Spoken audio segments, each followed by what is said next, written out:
ਵਾਹਿਗੁਰੂ ਜੀ ਕਾ ਖਾਲਸਾ ਵਾਹਿਗੁਰੂ ਜੀ ਕੀ ਫਤਿਹ। अस्सलाम वालेकुम आदाब वर्ड्स मैं हाँ तुहाडी होस्ट नीलम कौर। मैं TV 84 ਦੇ ਸਾਰੇ ਦਰਸ਼ਕਾਂ ਤੇ ਸਰੋਤਿਆਂ ਨੂੰ ਜੀ ਆਇਆਂ ਕਹਿੰਦੀਆਂ ਪ੍ਰੋਗਰਾਮ ਸੱਚੋ ਸੱਚ ਵਿੱਚ, ਜਿਹੜੇ ਇਸ ਪ੍ਰੋਗਰਾਮ ਨਾਲ ਦੇਸ਼ਾਂ ਵਿਦੇਸ਼ਾਂ ਤੋਂ ਜੁੜ ਚੁੱਕੇ ਨੇ। ਖਾਲਸਾ ਨਾ ਅਫੇਅਰ ਸੈਂਟਰ ਦੇ ਸੰਚਾਲਕ ਡਾਕਟਰ ਅਮਰਜੀਤ ਸਿੰਘ ਜੀ ਰੋਜ਼ਾਨਾ ਦੀ ਤਰ੍ਹਾਂ ਸਟੂਡੀਓ ਵਿੱਚ ਮੇਰੇ ਨਾਲ ਸ਼ਾਮਲ ਨੇ। ਆਓ ਉਹਨਾਂ ਨਾਲ ਗੱਲਬਾਤ ਕਰਕੇ ਅੱਜ ਦੇ ਇਸ਼ੂਜ਼ ਉੱਪਰ ਉਹਨਾਂ ਤੋਂ ਉਹਨਾਂ ਦਾ ਤਜ਼ੀਆ ਜਾਣਦੇ ਹਾਂ। ਜੀ ਡਾਕਟਰ ਸਾਹਿਬ ਵਾਹਿਗੁਰੂ ਜੀ ਕਾ ਖਾਲਸਾ ਵਾਹਿਗੁਰੂ ਜੀ ਕੀ ਫਤਿਹ। हाँ जी नीलम कौर जी, ਤੁਹਾਨੂੰ ਵੀ ਤੇ ਦੁਨੀਆ ਭਰ ਚ ਬੈਠੇ ਸਾਡੇ ਬਹੁਤ ਹੀ ਪਿਆਰੇ ਸੋਹਣੇ ਸਿਆਣੇ ਸੁਨੱਖੇ TV 84 ਦੇ ਦਰਸ਼ਕਾਂ ਨੂੰ ਵੀ ਵਾਹਿਗੁਰੂ ਜੀ ਕਾ ਖਾਲਸਾ ਵਾਹਿਗੁਰੂ ਜੀ ਕੀ ਫਤਿਹ। ਤੇ ਸਾਡੇ ਬਹੁਤ ਹੀ ਪਿਆਰੇ ਮੁਸਲਮਾਨ ਭੈਣਾਂ ਭਰਾਵਾਂ ਨੂੰ अस्सलाम वालेकुम। जी ਡਾਕਟਰ ਸਾਹਿਬ ਜੀ ਆਇਆਂ ਨੂੰ ਪ੍ਰੋਗਰਾਮ ਸੱਚੋ ਸੱਚ ਵਿੱਚ। ਬਹੁਤ ਸ਼ੁਕਰੀਆ ਜੀ ਡਾਕਟਰ ਸਾਹਿਬ ਅੱਜ 27 ਨਵੰਬਰ 2020 13 ਮਗਰ ਨਾਨਕਸ਼ਾਹੀ ਸੰਮਤ 552 ਦਾ ਦਿਨ ਹੈ। ਤੇ ਡਾਕਟਰ ਸਾਹਿਬ ਪ੍ਰੋਗਰਾਮ ਸ਼ੁਰੂ ਕਰਨ ਤੋਂ ਪਹਿਲਾਂ ਅਸੀਂ ਆਪਣੇ ਦਰਸ਼ਕਾਂ ਤੇ ਸਰੋਤਿਆਂ ਨੂੰ ਹਮੇਸ਼ਾ ਤਰ੍ਹਾਂ ਦੱਸਦੇ ਵਿਊਅਰਸ, ਜੇ ਤੁਸੀਂ ਹੱਕ ਸੱਚ ਇਨਸਾਫ ਤੇ ਪੈਰਾ ਦਿੰਦਾ ਇੱਕੋ ਇੱਕ ਚੈਨਲ TV 84 ਨੂੰ ਦੇਖਣਾ ਚਾਹੁੰਦੇ ਹੋ ਤਾਂ ਤੁਸੀਂ ਦੇਖ ਸਕਦੇ ਹੋ ਸਪੈਕਟਰਮ ਕੇਬਲ, ਆਰਸੀਨ ਕੇਬਲ, ਬੈਲਫਾਗ cable Canada, roku, Jadoo box, ਸ਼ਾਵਾ, ਫੇਸਬੁੱਕ TV 84 ਦੀ ਐਪ ਰਾਹੀਂ online streaming and IP box ਤੇ ਤੁਸੀਂ TV 84 ਨੂੰ ਦੇਖ ਸਕਦੇ ਹੋ। ਵਿਊਅਰਸ, ਜੇ ਤੁਸੀਂ TV 84 ਨਾਲ ਜਾਂ ਪ੍ਰੋਗਰਾਮ ਸੱਚੋ ਸੱਚ ਨਾਲ ਫੇਸਬੁੱਕ ਰਾਹੀਂ ਜੁੜੇ ਹੋ ਤਾਂ ਇਸ ਨੂੰ ਵੱਧ ਤੋਂ ਵੱਧ ਲਾਈਕ ਕਰੋ ਤੇ ਸ਼ੇਅਰ ਕਰੋ ਅਤੇ ਨਾਲ ਹੀ YouTube ਤੇ ਸਬਸਕ੍ਰਾਈਬ ਵੀ ਕਰੋ। ਇਹ ਵੀ ਦੱਸ ਦਈਏ ਕਿ ਤੁਸੀਂ TV 84 ਦੀ ਐਪ ਨੂੰ ਐਂਡਰੋਇਡ ਐਂਡ ਐਪ ਸਟੋਰ ਤੇ ਡਾਊਨਲੋਡ ਕਰਕੇ ਜੋ TV 84 ਦੀ ਲਾਈਵ ਸਟ੍ਰੀਮ ਹੈ ਉਸ ਨੂੰ ਤੁਸੀਂ 24 ਆਵਰਸ ਦੇਖ ਸਕਦੇ ਹੋ। ਵਿਊਅਰਸ, ਹੁਣ ਅਸੀਂ ਆਪਣੇ ਪ੍ਰੋਗਰਾਮ ਦੀ ਸ਼ੁਰੂਆਤ ਕਰਨ ਜਾ ਰਹੇ ਹਾਂ ਐਂਡ ਪ੍ਰੋਗਰਾਮ ਦੇ ਸ਼ੁਰੂ ਵਿੱਚ ਕਿਸ ਤਰ੍ਹਾਂ ਤੁਹਾਡਾ ਗੁਜ਼ਰਿਆ Thanksgiving day and today's Black Friday. I think ਤੁਸੀਂ ਸਾਰਿਆਂ ਨੇ ਬਹੁਤ ਹੀ ਜ਼ਿਆਦਾ ਸ਼ਾਪਿੰਗ ਕੀਤੀ ਹੋਏਗੀ, ਪਰ ਆਈ ਥਿੰਕ ਮੈਨੂੰ ਲੱਗਦਾ ਹੈ ਕਿ ਥੋੜੀ ਘੱਟ ਵੀ ਕੀਤੀ ਹੋਏਗੀ ਕਿਉਂਕਿ ਕਰੋਨਾ ਵਾਇਰਸ ਜਿਹੜਾ ਉਹਦਾ ਰੀਸਪ੍ਰੈਡ ਹੋ ਰਿਹਾ ਹੈ। ਸੋ ਆਈ ਥਿੰਕ ਤੁਸੀਂ ਘਰ ਬੈਠੇ ਆਨਲਾਈਨ ਹੀ ਸ਼ਾਪਿੰਗ ਕੀਤੀ ਹੋਏਗੀ। So good. ਐਂਡ ਹੁਣ ਆਪਾਂ ਆਪਣੇ ਟੌਪਿਕ ਵੱਲ ਵਧਦੇ ਹਾਂ। ਸੋ ਪਹਿਲੇ ਟੌਪਿਕ ਦੇ ਵਿੱਚ ਆਪਾਂ ਗੱਲਬਾਤ ਕਰਾਂਗੇ ਭਾਰਤ ਦੇ ਕਿਸਾਨਾਂ ਦੀ, ਪੰਜਾਬ ਦੇ ਕਿਸਾਨਾਂ ਦੀ, ਕਿ ਕਿਸ ਤਰ੍ਹਾਂ ਜੰਗ ਹਿੰਦ ਪੰਜਾਬ ਦੀ ਜਿਹੜੀ ਪਹਿਲੀ ਲੜਾਈ ਦੇ ਵਿੱਚ ਪੰਜਾਬ ਦੇ ਯੋਧਿਆਂ ਨੇ ਦਿੱਲੀ ਨੂੰ ਮੂੰਹ ਪਰਨੇ ਸੁੱਟ ਕੇ ਮੋਦੀ ਦਾ ਜਿਹੜਾ ਨੱਕ ਹੈ ਉਹ ਚੰਗੀ ਤਰ੍ਹਾਂ ਰਗੜਿਆ। ਸੋ ਪੰਜਾਬ ਦੇ ਜਿਹੜੇ ਕਿਸਾਨਾਂ ਨੂੰ ਦਿੱਲੀ ਪਹੁੰਚਣ ਤੋਂ ਰੋਕਣ ਲਈ ਸ਼ੰਭੂ ਬਾਰਡਰ ਤੋਂ ਲੈ ਕੇ ਸੋਨੀਪਤ ਤੱਕ ਖੜੇ ਕੀਤੇ ਜਿਹੜੇ ਦਰਜਨਾਂ ਰੋਕਾਂ ਵੀ ਪੰਜਾਬ ਦੇ ਸਪੂਤਾਂ ਨੇ ਜਿਹੜੀਆਂ ਨੇ ਉਹ ਵਗਾ ਮਾਰੀਆਂ ਨੇ ਔਰ ਉੱਥੇ ਦਿੱਲੀ ਸਰਹੱਦ ਤੇ ਦਿੱਲੀ ਪੁਲਿਸ ਨੂੰ ਵੀ ਖਾਲਸੇ ਨੇ ਆਪਣੀ ਤਾਕਤ ਦਾ ਜਿਹੜਾ ਜਲਵਾ ਹੈ ਉਹ ਵਿਖਾਇਆ। ਸੋ ਦਿੱਲੀ ਪੁਲਿਸ ਅਥਰੂ ਗੈਸ ਤੇ ਲਾਠੀ ਚਾਰਜ ਦੇ ਬਾਵਜੂਦ ਆਪਣੇ ਜਿਹੜੇ ਉਹਨਾਂ ਦੇ ਜ਼ਬਰ ਜ਼ੋਰ ਦੇ ਜਿਹੜੇ ਉਹਨਾਂ ਦੇ ਤਰੀਕਿਆਂ ਵਿੱਚ ਉਹ ਫੇਲ ਹੋਈ ਹੈ। ਸੋ ਅਸੀਂ ਇਸ ਜਿਹੜੀ ਹੈ ਪਹਿਲੀ ਜਿੱਤ ਹੈ ਇਸ ਲਈ ਅਕਾਲ ਪੁਰਖ ਦਾ ਜਿਹੜਾ ਆਪਾਂ ਸ਼ੁਕਰੀਆ ਅਦਾ ਕਰਦੇ ਹਾਂ ਐਂਡ ਜ਼ਮੀਨ ਤੇ ਜਿਹੜੇ ਇਸ ਲੜਾਈ ਨੂੰ ਲੜ ਰਹੇ ਬਹਾਦਰ ਕਿਸਾਨ ਸਿੰਘ ਸਿੰਘਣੀਆਂ ਦੀ ਜਿਹੜੀ ਦ੍ਰਿੜਤਾ ਨੂੰ ਆਪਾਂ ਉਹ ਸਲਾਮ ਪੇਸ਼ ਕਰਦੇ ਹਾਂ। ਸੋ ਇਸ ਬਾਰੇ ਆਪਾਂ ਵਿਚਾਰ ਚਰਚਾ ਕਰਨ ਜਾ ਰਹੇ ਹਾਂ। ਸੋ ਅਸੀਂ ਚਾਹਾਂਗੇ ਕਿ ਤੁਸੀਂ ਸਾਡੇ ਨਾਲ ਇਸੇ ਤਰ੍ਹਾਂ ਹੀ ਬਣੇ ਰਹਿਣਾ। ਦੇਖਣ ਸੁਣੀ ਤੁਹਾਡਾ ਸਭ ਦਾ ਬਹੁਤ ਬਹੁਤ ਸ਼ੁਕਰੀਆ। ਜੀ ਡਾਕਟਰ ਸਾਹਿਬ ਕੀ ਵਿਚਾਰ ਨੇ? ਦੇਖੋ, ਹਰ ਇੱਕ ਦੀ ਜ਼ਿੰਦਗੀ ਦੇ ਕੁਝ ਪਲ ਜਾਂ ਕੁਝ ਵਕਤ ਐਸਾ ਹੁੰਦਾ ਹੈ ਜਦੋਂ ਤੁਹਾਡੇ ਦਿਲ ਦੀ ਧੜਕਣ ਤੇਜ਼ ਹੁੰਦੀ ਹੈ, ਤੁਸੀਂ ਰੈਸਟਲੈਸ ਵੀ ਹੁੰਦੇ ਹੋ, ਤੁਸੀਂ ਕਿਤੇ ਨਾ ਕਿਤੇ ਦੁਆ ਗੋ ਵੀ ਹੁੰਦੇ ਹੋ, ਅਰਦਾਸ ਵੀ ਕਰ ਰਹੇ ਹੁੰਦੇ ਹੋ। ਉਹ ਬੇਸ਼ੱਕ ਮੂਮੈਂਟਸ ਕਦੇ ਜਦੋਂ ਤੁਸੀਂ ਬਾਜੀਗਰਾਂ ਦੀਆਂ ਛੋਟੀਆਂ ਬੱਚੀਆਂ ਜਦੋਂ ਕਿ ਉਹ ਰੱਸੀ ਤੇ ਤੁਰਦੀਆਂ ਸੀ ਔਰ ਥੱਲੇ ਕਾਫੀ ਹਾਈਟ ਹੈ, ਉਦੋਂ ਵੀ ਤੁਸੀਂ ਦਿਲ ਰੋਕ ਲੈਂਦੇ ਸੀ, ਦਿਲ ਥੰਮ ਲੈਂਦੇ ਸੀ ਕਿ ਭਾਈ ਕਿਤੇ ਡਿੱਗ ਨਾ ਪਏ। ਹਾਲਾਂਕਿ ਜਦੋਂ ਉਹ ਇੱਕ ਰੱਸੀ ਦੇ ਸਿਰੇ ਤੋਂ ਦੂਸਰੇ ਪਹੁੰਚ ਜਾਂਦੀ ਸੀ ਤੁਹਾਨੂੰ ਇੱਕ ਸਕੂਨ ਹੁੰਦਾ ਸੀ। ਕਈ ਵਾਰ ਜਦੋਂ ਤੁਸੀਂ ਇਮਤਿਹਾਨ ਦਿੱਤੇ ਨੇ, ਤੁਹਾਡਾ ਨਤੀਜਾ ਆਉਣ ਵਾਲਾ, ਉਸ ਤੋਂ ਪਹਿਲਾਂ ਦੇ ਪਲ ਨੇ ਔਰ ਜਦੋਂ ਹੁੰਦਾ ਹੈ ਕਿ ਵੀ ਤੁਸੀਂ ਜਿਹੜਾ ਉਹ ਪਾਸ ਹੋ ਗਏ ਹੋ ਜਾਂ ਚੰਗੇ ਨੰਬਰ ਆ ਗਏ ਨੇ ਤੇ ਉਹ ਇੱਕ ਰਾਹਤ ਹੁੰਦੀ ਸੀ। ਬਹੁਤ ਵਾਰ ਮੈਚਾਂ ਦੇ ਹਵਾਲੇ ਨਾਲ, ਮੈਂ ਤਾਂ ਕੋਈ ਕ੍ਰਿਕਟ ਦਾ ਸ਼ੌਕੀਨ ਨਹੀਂ ਹੈ, ਪਰ ਮੈਂ ਦੇਖਿਆ ਕਿ ਵੀ ਜਿਨ੍ਹਾਂ ਜ਼ਮਾਨਿਆਂ 'ਚ ਟੈਸਟ ਕ੍ਰਿਕਟ ਹੁੰਦਾ ਸੀ 5 ਦਿਨ ਕਿਵੇਂ ਹਰ ਪਲ ਕਿਹਦਾ ਬਾਲ ਕਿੱਥੇ ਫਸ ਗਈ ਆ ਕੇ ਗੱਲ, ਔਰ ਉਹ ਸਾਰੇ ਉੱਥੋਂ ਦੇ ਦਫ਼ਤਰਾਂ 'ਚ ਔਰ ਸਾਰੇ ਕੰਮਕਾਰ ਰੁਕ ਜਾਂਦੇ ਸੀ। ਸੋ ਉਹਨਾਂ ਦੇ ਲਈ ਜਿਹੜੇ ਅੱਜ ਵੀ ਕ੍ਰਿਕਟਰ ਨੇ ਉਹਨਾਂ ਦੇ ਲਈ ਉਹੀ ਪਲ ਹੁੰਦੇ ਨੇ ਔਰ ਖ਼ਾਸ ਤੌਰ 'ਤੇ ਜਦੋਂ ਐਂਡਿੰਗ ਟਾਈਮ ਚੱਲ ਰਿਹਾ ਹੁੰਦਾ। ਲੇਕਿਨ ਜਿਸ ਵਿਕਟਰੀ ਦੀ ਜਿਹਨੂੰ ਤੁਸੀਂ ਕਿਹਾ ਕਿ ਜੰਗ ਹਿੰਦ ਪੰਜਾਬ ਦੇ ਵਿੱਚ ਪਹਿਲੀ ਲੜਾਈ ਜਿੱਤੀ ਹੈ, ਜਦੋਂ ਅਸੀਂ ਜੰਗ ਦੀ ਗੱਲ ਕਰਦੇ ਹਾਂ, ਜੰਗ ਮਲਟੀਪਲ ਸੈਕਟਰਸ ਦੇ ਵਿੱਚ ਹੁੰਦਾ ਹੈ। ਕਈ ਵਾਰ ਕਈ ਮੁਹਾਜ਼ਾਂ ਤੇ ਤੁਹਾਡੀ ਲੜਾਈ ਹੋ ਰਹੀ ਹੁੰਦੀ ਹੈ ਔਰ ਕਈ ਵਾਰ ਇਹ ਹੁੰਦਾ ਹੈ ਵੀ ਕਈ ਐਂਗਲਸ ਤੋਂ ਤੁਸੀਂ ਲੜ ਰਹੇ ਹੁੰਦੇ ਹੋ ਔਰ ਉਸ ਜੰਗ ਦੇ ਵਿੱਚ ਕਈ ਵਾਰ ਤੁਸੀਂ ਲੜਾਈ ਹਾਰਦੇ ਵੀ ਹੋ ਲੇਕਿਨ ਤੁਹਾਨੂੰ ਇਹ ਹੁੰਦਾ ਹੈ ਕਿ ਵੀ we have lost the battle but still the war is on ਕਿ ਅਸੀਂ ਇੱਕ ਲੜਾਈ ਹਾਰੀ ਹੈ ਜੰਗ ਅਜੇ ਜਾਰੀ ਹੈ ਸੋ ਮੈਂ ਸਮਝਦਾ ਹਾਂ ਵੀ ਬੇਸ਼ੱਕ ਜਦੋਂ ਅਸੀਂ ਨੈਰੇਟਿਵ ਦਿੰਦੇ ਔਰ ਬਾਰ-ਬਾਰ ਜਦੋਂ ਪੱਤਰਕਾਰ ਪੁੱਛਦੇ ਸੀ ਕਿ ਜੀ ਇਹ ਤੁਸੀਂ ਹਰ ਕੋਈ ਇਹ ਕਹਿ ਰਿਹਾ ਕਿ ਅਸੀਂ ਦਿੱਲੀ ਨੂੰ ਦੱਸ ਦਿਆਂਗੇ ਅਸੀਂ ਦਿੱਲੀ ਚੱਲੇ ਆਂ ਅਸੀਂ ਦਿੱਲੀ ਨੂੰ ਪਹਿਲਾਂ ਵੀ ਹਰਾਇਆ ਅਸੀਂ ਫਿਰ ਵੀ ਇਹਦਾ ਨੱਕ ਰਗੜਾਂਗੇ ਤੇ ਉਹਨਾਂ ਦੇ ਜਿਹੜੇ ਥੋੜੇ ਬਹੁਤ ਦੂਜੇ ਚੈਨਲਾਂ ਦੇ ਪੱਤਰਕਾਰ ਕਵਰ ਕਰ ਰਹੇ ਸੀ ਉਹ ਆਪਣੇ ਜਿਹੜੇ ਵਿਊਅਰ ਨੇ ਉਹਨਾਂ ਨੂੰ ਫਿਰ ਦੱਸ ਰਹੇ ਸੀ ਕਿ ਜਦੋਂ ਇਹ ਦਿੱਲੀ ਕਹਿੰਦੇ ਨੇ ਤਾਂ ਇਹਨਾਂ ਦਾ ਮਤਲਬ ਹਕੂਮਤ ਹੁੰਦਾ ਹੈ ਹੁਣ 4 ਸਦੀਆਂ ਤੋਂ ਮੱਥਾ ਲਾ ਲਾ ਕੇ ਦਿੱਲੀ ਨਾਲ ਸਾਡੇ ਲਈ ਤਾਂ ਦਿੱਲੀ ਦਾ ਮਤਲਬ ਹੀ ਜਦੋਂ ਕੋਈ ਸਾਡੇ ਕਵੀਸ਼ਰ ਵੀ ਸ਼ੁਰੂ ਕਰਦੇ ਨੇ ਵੈਰ ਨੇ ਦਿੱਲੀਏ ਨਹੀਂ ਕਿ ਭਾਈ ਇਹ ਤੂੰ ਵੈਰ ਕਮਾਏ ਨੇ ਕਿਉਂਕਿ ਇਹ ਸੀਟ ਆਫ ਪਾਵਰ ਹੈ ਔਰ ਉਹ ਬੇਸ਼ੱਕ ਮੁਗਲ ਸਲਤਨਤ ਦੇ ਵੇਲੇ ਸੀ ਜਾਂ ਉਸ ਤੋਂ ਬਾਅਦ ਅੰਗਰੇਜ਼ਾਂ ਦੇ ਵੇਲੇ ਆਈ ਜਾਂ ਅੱਜ ਹਿੰਦੂਤਵੀ ਸਾਮਰਾਜ ਹੈ ਸੋ ਸਾਡੇ ਲਈ ਵੰਗਾਰ ਔਰ ਇਸ ਦੀਆਂ ਜਿਹੜੀਆਂ ਜੇ ਤੁਸੀਂ ਮੁੱਢਲਾ ਪਾਰਟ ਦੇਖੋ ਔਰ ਮੈਂ ਸਮਝਦਾ ਕਿ ਜਦੋਂ ਗੁਰੂ ਨਾਨਕ ਸਾਹਿਬ ਨੇ ਸਿੱਖ ਕੌਮ ਜਿਸ ਦਾ ਬੇਸ ਜਿਹੜਾ ਉਹ ਇਸ ਦੇ ਉੱਤੇ ਖੜਿਆ ਹੈ ਵੰਗਾਰਨ ਨੂੰ ਸੱਚ ਕੀ ਬਾਣੀ ਨਾਨਕ ਆਖੈ ਸੱਚ ਸੁਣਾਏ ਸੀ ਸੱਚ ਕੀ ਬੇਲਾ ਲੇਕਿਨ ਇਹਨੂੰ ਜਦੋਂ ਇੰਸਟੀਟਿਊਸ਼ਨਲਾਈਜ਼ ਕੀਤਾ 6ਵੇਂ ਪਾਤਸ਼ਾਹ ਗੁਰੂ ਹਰਗੋਬਿੰਦ ਸਾਹਿਬ ਨੇ ਗੁਰੂ ਅਰਜਨ ਸਾਹਿਬ ਦੀ ਸ਼ਹਾਦਤ ਤੋਂ ਬਾਅਦ ਸਿੱਖ ਕਨਸੈਪਟ ਨੂੰ ਤੇ ਹੁਣ ਉਸ ਵੇਲੇ ਬਹੁਤ ਸਾਰੀਆਂ ਬਾਦਸ਼ਾਹੀਆਂ ਸਨ ਦੁਨੀਆ ਦੇ ਵਿੱਚ ਸਾਮਰਾਜ ਸਨ ਉਹਨਾਂ ਦੀਆਂ ਸੀਟ ਸਨ ਪਰ ਐਸਾ ਕੀ ਸੀ ਕਿ ਦਿੱਲੀ ਤਖਤ ਦੀ ਜਿੰਨੀ ਉਚਾਈ ਸੀ ਜਿਹੜਾ ਵੀ ਤਖਤ ਦੇ ਉੱਤੇ ਤਖਤ ਨਸ਼ੀਨ ਹੁੰਦਾ ਸੀ ਬਾਦਸ਼ਾਹ ਬਦਲ ਜਾਂਦਾ ਸੀ ਤਖਤ ਤਾਂ ਉਹੀ ਸੀ ਉਹਦੀ ਜੇ ਉਚਾਈ 10 ਫੁੱਟ ਸੀ ਤੇ ਗੁਰੂ ਸਾਹਿਬ ਨੇ ਜਿਹੜਾ ਪਹਿਲਾ ਥੜਾ ਅਕਾਲ ਤਖਤ ਦਾ ਬਣਾਇਆ ਜਿਹਨੂੰ ਅਸੀਂ ਅਕਾਲ ਤਖਤ ਕਹਿੰਦੇ ਆ ਉਦੋਂ ਅਕਾਲ ਬੁੰਗਾ ਕਹਿੰਦੇ ਸੀ ਉਹ 2 ਫੁੱਟ ਉੱਚਾ ਰੱਖਿਆ 12 ਫੁੱਟ ਦਿੱਲੀ ਤਖਤ ਤੋਂ ਹੁਣ ਜ਼ਾਹਰ ਹੈ ਕਿ ਬੇਸ਼ੱਕ ਮੂੰਹ ਅਕਾਲ ਤਖਤ ਦਾ ਹਰਮੰਦਰ ਸਾਹਿਬ ਵੱਲ ਹੈ ਜਿੱਥੇ ਸਿਰਫ ਤੇ ਸਿਰਫ ਰੱਬ ਦੀ ਇਬਾਦਤ ਹੁੰਦੀ ਹੈ ਪਰ ਇਹ ਸਿੰਬੋਲਿਜ਼ਮ ਬੜਾ ਇੰਪੋਰਟੈਂਟ ਸੀ ਕਿ ਇਹ ਜਿਹੜੇ ਦਿੱਲੀ ਤਖਤ ਤੇ ਬਹਿਣ ਵਾਲੇ ਨੇ ਇਹ ਤਾਂ ਵਕਤ ਦੀ ਮਾਰ ਦੇ ਵਿੱਚ ਨੇ ਇਹਨਾਂ ਨੇ ਜੋ ਬਣਿਆ ਕਿੰਨੇ ਸਾਲ ਰਹਿੰਦਾ ਉਹ ਮਰ ਜਾਂਦਾ ਨਵਾਂ ਆ ਜਾਂਦਾ ਹਕੂਮਤਾਂ ਬਦਲਦੀਆਂ ਨੇ ਪਰ ਇਹ ਅਕਾਲ ਉਹਦਾ ਨਾਂ ਵੀ ਅਕਾਲ ਬੁੰਗਾ ਜਾਂ ਅਕਾਲ ਤਖਤ ਰੱਖਣਾ ਕਾਲ ਮੌਤ ਨੂੰ ਕਹਿੰਦੇ ਨੇ ਅਕਾਲ ਜਿਹੜਾ ਕਦੇ ਮਰਦਾ ਨਹੀਂ ਹੁਣ ਕਿਉਂਕਿ ਰੱਬ ਨਾ ਕਦੇ ਜੰਮਦਾ ਨਾ ਮਰਦਾ ਮਰਦਾ ਤਾਂ ਉਹੀ ਹੈ ਜੋ ਜੰਮਦਾ ਔਰ ਇਸ ਲਈ ਜਿਹੜੀਆਂ ਸੱਚ ਹੱਕ ਇਨਸਾਫ ਦੀਆਂ ਵੈਲਿਊਜ਼ ਨੇ ਜਿਹੜੀਆਂ ਰੱਬ ਚੋਂ ਨਿਕਲਦੀਆਂ ਨੇ ਜਦੋਂ ਅਸੀਂ ਸੋਵਰਨਿਟੀ ਦੀ ਗੱਲ ਕਰਦੇ ਅਮਰੀਕਨ ਡੈਕਲੇਰੇਸ਼ਨ ਆਫ ਇੰਡੀਪੈਂਡੈਂਸ ਕਹਿੰਦੀ ਹੈ ਆਲ ਮੈਨ ਆਰ ਬੋਰਨ ਇਕੁਅਲ ਸੋ ਸੋਵਰਨਿਟੀ ਪ੍ਰਭੂ ਸੱਤਾ ਬਾਦਸ਼ਾਹਤ ਰੱਬ ਚੋਂ ਨਿਕਲਦੀ ਹੈ ਔਰ ਉਹੀ ਜਿਹੜਾ ਉਹ ਸੱਚਾ ਬਾਦਸ਼ਾਹ ਜਿਸ ਨੂੰ ਗੁਰੂ ਸਾਹਿਬ ਨੇ ਕਿਹਾ ਕਿ ਵੀ ਇਹ ਜੋ ਭੂਪਤ ਦਿਵਸ ਚਾਰ ਕੇ ਝੂਠੇ ਕਰਤ ਦਿਵਾਜਾ ਕਉ ਹਰ ਸਮਾਨ ਨਹੀਂ ਰਾਜਾ ਜੇ ਕੋਈ ਬਾਦਸ਼ਾਹ ਹੈ ਸੋਵਰਨ ਹੈ ਉਹ ਤਾਂ ਰੱਬ ਹੈ ਬਾਕੀ ਤਾਂ ਇਹ ਝੂਠੇ 4 ਦਿਨ ਦੇ ਬਾਦਸ਼ਾਹ ਆਉਂਦੇ ਨੇ ਇਹ ਕਾਲ ਦੀ ਮੌਤ ਚ ਨੇ ਔਰ ਉਹ ਅਕਾਲ ਤਖਤ ਦਿੱਲੀ ਤਖਤ ਤੋਂ 2 ਫੁੱਟ ਉੱਚਾ ਪਰ ਅਕਾਲ ਨੂੰ ਸਮਰਪਿਤ ਇਹ ਸਾਡੇ ਲਈ ਉਹ ਮੋਟੀਵੇਸ਼ਨ ਸੀ ਕਿ ਅਲਟੀਮੇਟਲੀ ਇਹ ਕੌਮ ਜਿਹੜੀ ਹੁਣ ਅਕਾਲ ਤਖਤ ਦੀ ਤਾਬਿਆ ਹੈ ਜਿਹੜੀ ਗੁਰੂ ਨਾਨਕ ਸਾਹਿਬ ਦੀਆਂ ਟੀਚਿੰਗਸ ਦੇ ਉੱਤੇ ਪਹਿਰਾ ਦੇਣ ਵਾਲੀ ਹੈ ਸੱਚ ਹੱਕ ਇਨਸਾਫ ਦੇ ਰਸਤੇ ਤੇ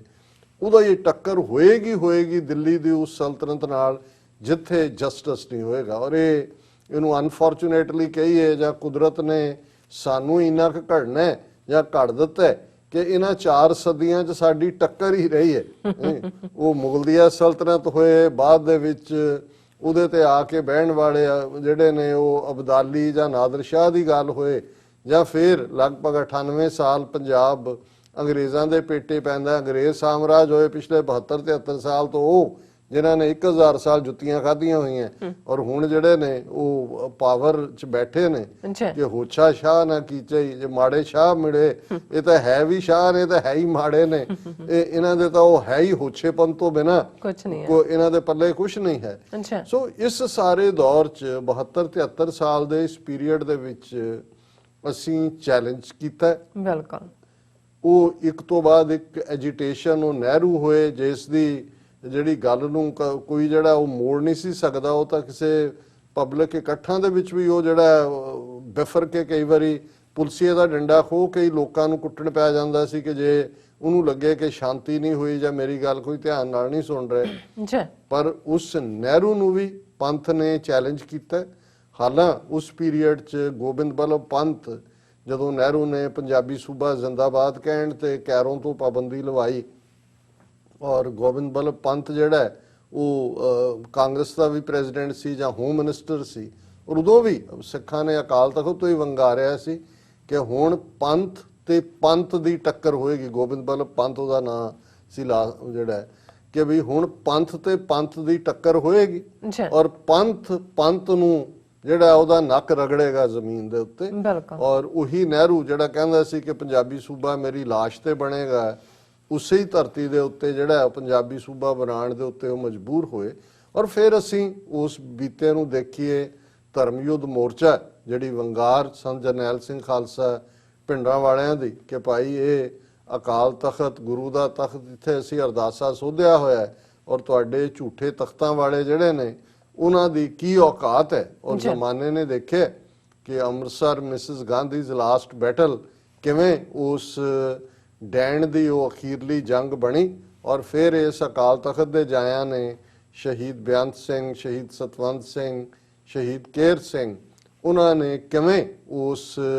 ਇਹਨਾਂ ਦੀ ਦੁਰਗਾ ਮਾਤਾ ਔਰ ਇਹਨਾਂ ਦੀ ਪਟਰਾਣੀ ਜਿਹਨੂੰ ਬਣਾਇਆ ਹੋਇਆ ਸੀ ਉਸ ਨੂੰ ਕਿਵੇਂ ਉਹ ਫਿਲਟਰ ਕਰਕੇ ਜ਼ਮੀਨ ਦੇ ਉੱਤੇ ਸੁੱਟਿਆ, ਉਹਦਾ ਫਿਲਟਰ ਬਣਾ ਕੇ।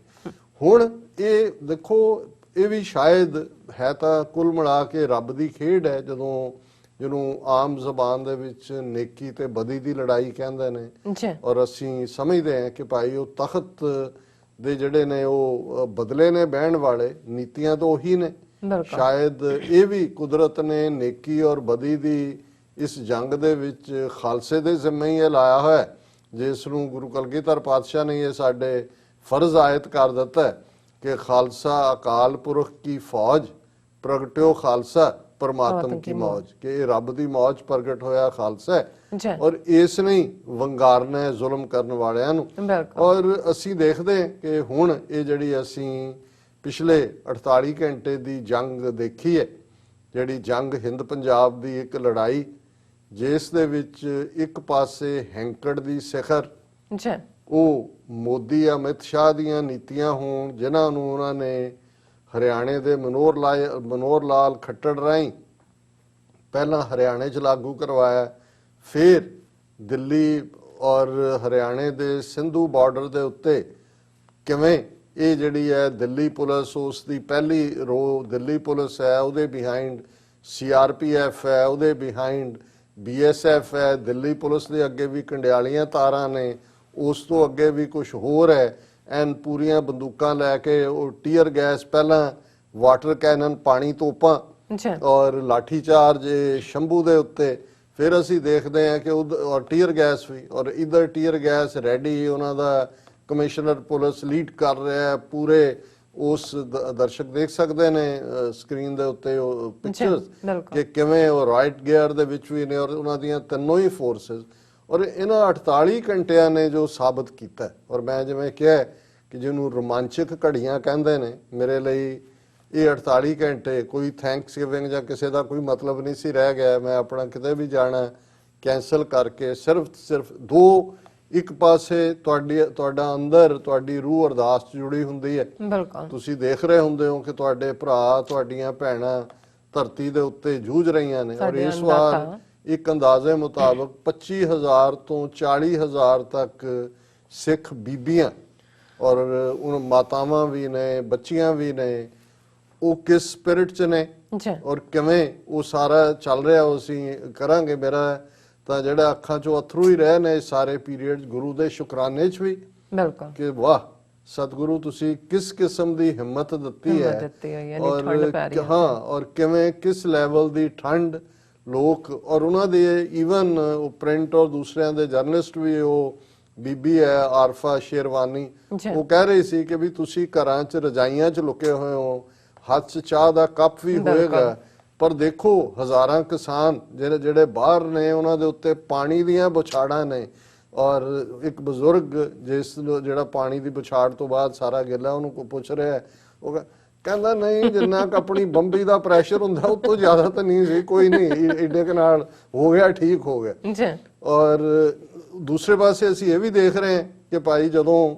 ਜੇ ਇੱਕ ਬਜ਼ੁਰਗ ਪਾਣੀ ਦੀ ਬੁਛਾੜ ਨਾਲ ਉਹਦੀ ਦਸਤਾਰ ਲੱਥਦੀ ਹੈ ਤੇ ਇੱਕ ਨੌਜਵਾਨ ਉਹਦੇ ਸਾਹਮਣੇ ਆਂਦਾ ਹੈ ਔਰ ਉਹ ਉਹਨੂੰ ਕਹਿੰਦਾ ਬਾਪੂ ਫਿਕਰ ਨਾ ਕਰ, ਇਹਨਾਂ ਦਿੱਲੀ ਵਾਲਿਆਂ ਤੋਂ ਅਜੇ ਅਸੀਂ ਕਈ ਦਸਤਾਰਾਂ ਦਾ ਹਿਸਾਬ ਲੈਣਾ, ਕਈ ਰੁਲਦੀਆਂ ਦਸਤਾਰਾਂ। ਉਹ ਨਵੰਬਰ ਚ ਹੁਣ ਕਈ ਵਾਰ ਇੱਕ ਜੁਮਲਾ ਜਿਹੜਾ ਉਹ ਸਾਰੀ ਕਹਾਣੀ ਕਹਿ ਦਿੰਦਾ ਕਿ ਵੀ ਅੱਜ ਕੋਈ ਨਹੀਂ, ਅੱਜ ਇਹਨਾਂ ਇਸ ਪਾਣੀ ਦੀ ਬੁਛਾੜ ਨਾਲ ਤੇਰੀ ਦਸਤਾਰ ਜਿਹੜੀ ਹੈ ਉਸ ਨੂੰ ਅਪਮਾਨਿਤ ਕੀਤਾ, ਅਜੇ ਇਹਨਾਂ ਦਿੱਲੀ ਵਾਲਿਆਂ ਦੇ ਨਾਲ ਅਸੀਂ ਕਈ ਦਸਤਾਰਾਂ ਦਾ ਹਿਸਾਬ ਲੈਣਾ। ਔਰ ਜਿਹੜੀ ਸਾਰੀ ਸਪਿਰਿਟ ਤੁਸੀਂ ਦੇਖਦੇ ਹੋ ਬਿਲਕੁਲ ਉਹਦੇ ਚ ਲੱਗਦਾ ਹੀ ਨਹੀਂ ਹੈ ਕਿ ਕੋਈ ਢਹਿੰਦੀ ਕਲਾ ਲਫ਼ਜ਼ ਕਿਤੇ ਹੋ ਸਕਦਾ। ਔਰ ਮੈਂ ਬਹੁਤ ਵਾਰ ਦੇਖਦਾ ਇੱਥੇ ਜਿਹਨੂੰ ਤੀਜੇ ਨੂੰ ਪੁੱਛੋ ਉਹਨੂੰ ਲੱਗਾ ਹੁੰਦਾ ਹੈ ਕਿ ਜੀ ਨਹੀਂ ਜਰਾ ਅੱਜ ਕੱਲ੍ਹ ਮੈਂ ਡਿਪਰੈਸਡ ਹੈ ਜਾਂ ਦੂਜਾ ਹੈ। ਉੱਥੇ ਉਹ ਆਲਮ ਇਸ ਲੈਵਲ ਦੇ ਉੱਤੇ ਔਰ ਉਸ ਦੇ ਉੱਤੇ ਮੈਂ ਸਮਝਦਾ ਕਿ ਵੀ ਕਿਸ ਦੇ ਸਬਜੈਕਟ ਨੂੰ ਟੱਚ ਕੀਤਾ ਜਾਏ। ਔਰ ਮੈਂ ਉਹਦੇ ਜੋ ਕੁਛ ਮੇਰੇ ਸਾਹਮਣੇ ਆਇਆ ਹੈ ਸੋਸ਼ਲ ਮੀਡੀਆ ਰਾਹੀਂ ਵੀ, ਔਰ ਇਹ ਵੀ ਕਿ ਵੀ ਉਹ ਕੀ ਡਿਫਾਈਨਡ ਸਪਿਰਿਟ ਸੀ। ਪਹਿਲਾਂ ਤਾਂ ਸ਼ਾਹ ਮੁਹੰਮਦ ਤੋਂ ਸ਼ੁਰੂ ਕਰੀਏ, ਕਿਉਂਕਿ ਜਿਵੇਂ ਪੰਜਾਬ ਦੀ ਕਿਰਸਾਣੀ ਉਹ ਮਾਝਾ ਹੋਏ, ਮਾਲਵਾ ਹੋਏ, ਦੁਆਬਾ ਹੋਏ, ਔਰ ਈਵਨ ਨਾਲ ਲੱਗਦੀ ਫਿਰ ਹਰਿਆਣੇ ਦੀ ਬੈਲਟ ਦੇ ਵਿੱਚ ਵੀ ਉਹ ਅੰਬਾਲੇ ਤੋਂ ਸ਼ੁਰੂ ਹੋ ਕੇ ਸਿਰਸਾ, ਕਰਨਾਲ ਔਰ ਕੈਥਲ ਔਰ ਐਂਡ ਤੱਕ ਕਿਵੇਂ ਉਹ ਨਾਲ ਖਲੋਤੇ ਨੇ। ਉਹਨਾਂ ਨੇ ਦੱਸ ਦਿੱਤਾ ਹੈ ਕਿ ਭਾਈ ਇਹ ਅਲਟੀਮੇਟਲੀ ਜਦੋਂ ਅਸੀਂ ਖਾਲਿਸਤਾਨ ਦਾ ਬਾਰਡਰ ਦਰਿਆਏ ਜਮਨਾ ਤੋਂ ਵਾਘਾ ਤੱਕ ਕਹਿੰਦੇ ਹਾਂ, ਸੋ ਇਹ 2 ਦਿਨ ਵਾਘਾ ਤੋਂ ਜਮਨਾ ਤੱਕ ਦੇ ਜਾਇਆਂ ਦਾ ਹੀ ਸੀ ਕਿ ਉਹਨਾਂ ਨੇ ਕਿਵੇਂ ਹਜ਼ਾਰਾਂ ਦੀ ਗਿਣਤੀ ਦੇ ਵਿੱਚ ਪੁਲਿਸ ਨੂੰ ਧੱਕਿਆ। ਔਰ ਉਹਨਾਂ ਦੇ ਉਹ ਜਿਹੜੀਆਂ ਰੁਕਾਵਟਾਂ ਨੇ ਤੁਸੀਂ ਸ਼ੰਭੂ ਬਾਰਡਰ ਤੋਂ ਹੀ ਦੇਖਦੇ ਹੋ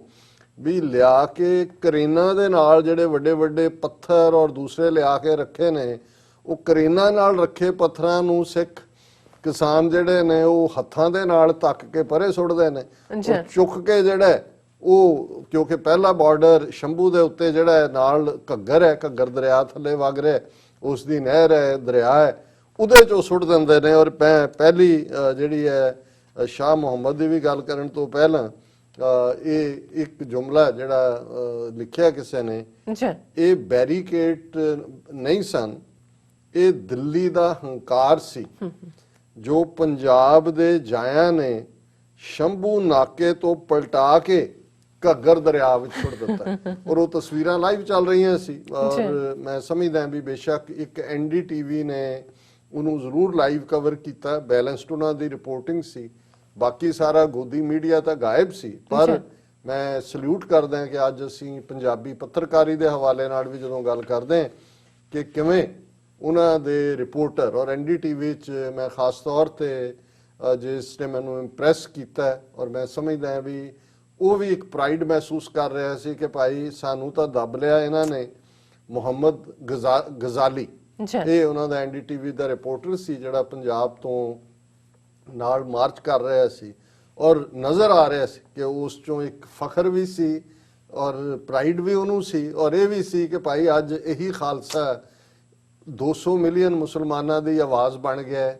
100 ਮਿਲੀਅਨ ਤੋਂ ਜ਼ਿਆਦਾ ਦਲਿਤਾਂ ਦੀ ਆਵਾਜ਼ ਹੈ। ਹੁਣ ਇਸ ਮੋਦੀ ਦੇ ਰੱਥ ਦਾ ਤੁਸੀਂ ਦੇਖੋ ਕਿ ਜਿਹੜੇ ਰੱਥ ਨੇ ਕਿਸ ਕਿਸਮ ਦਾ ਇਹਨਾਂ ਨੇ ਹਰਕਤ ਬਾਬਰੀ ਮਸਜਿਦ ਢਾਹ ਕੇ ਕੀਤੀ ਔਰ ਉੱਥੇ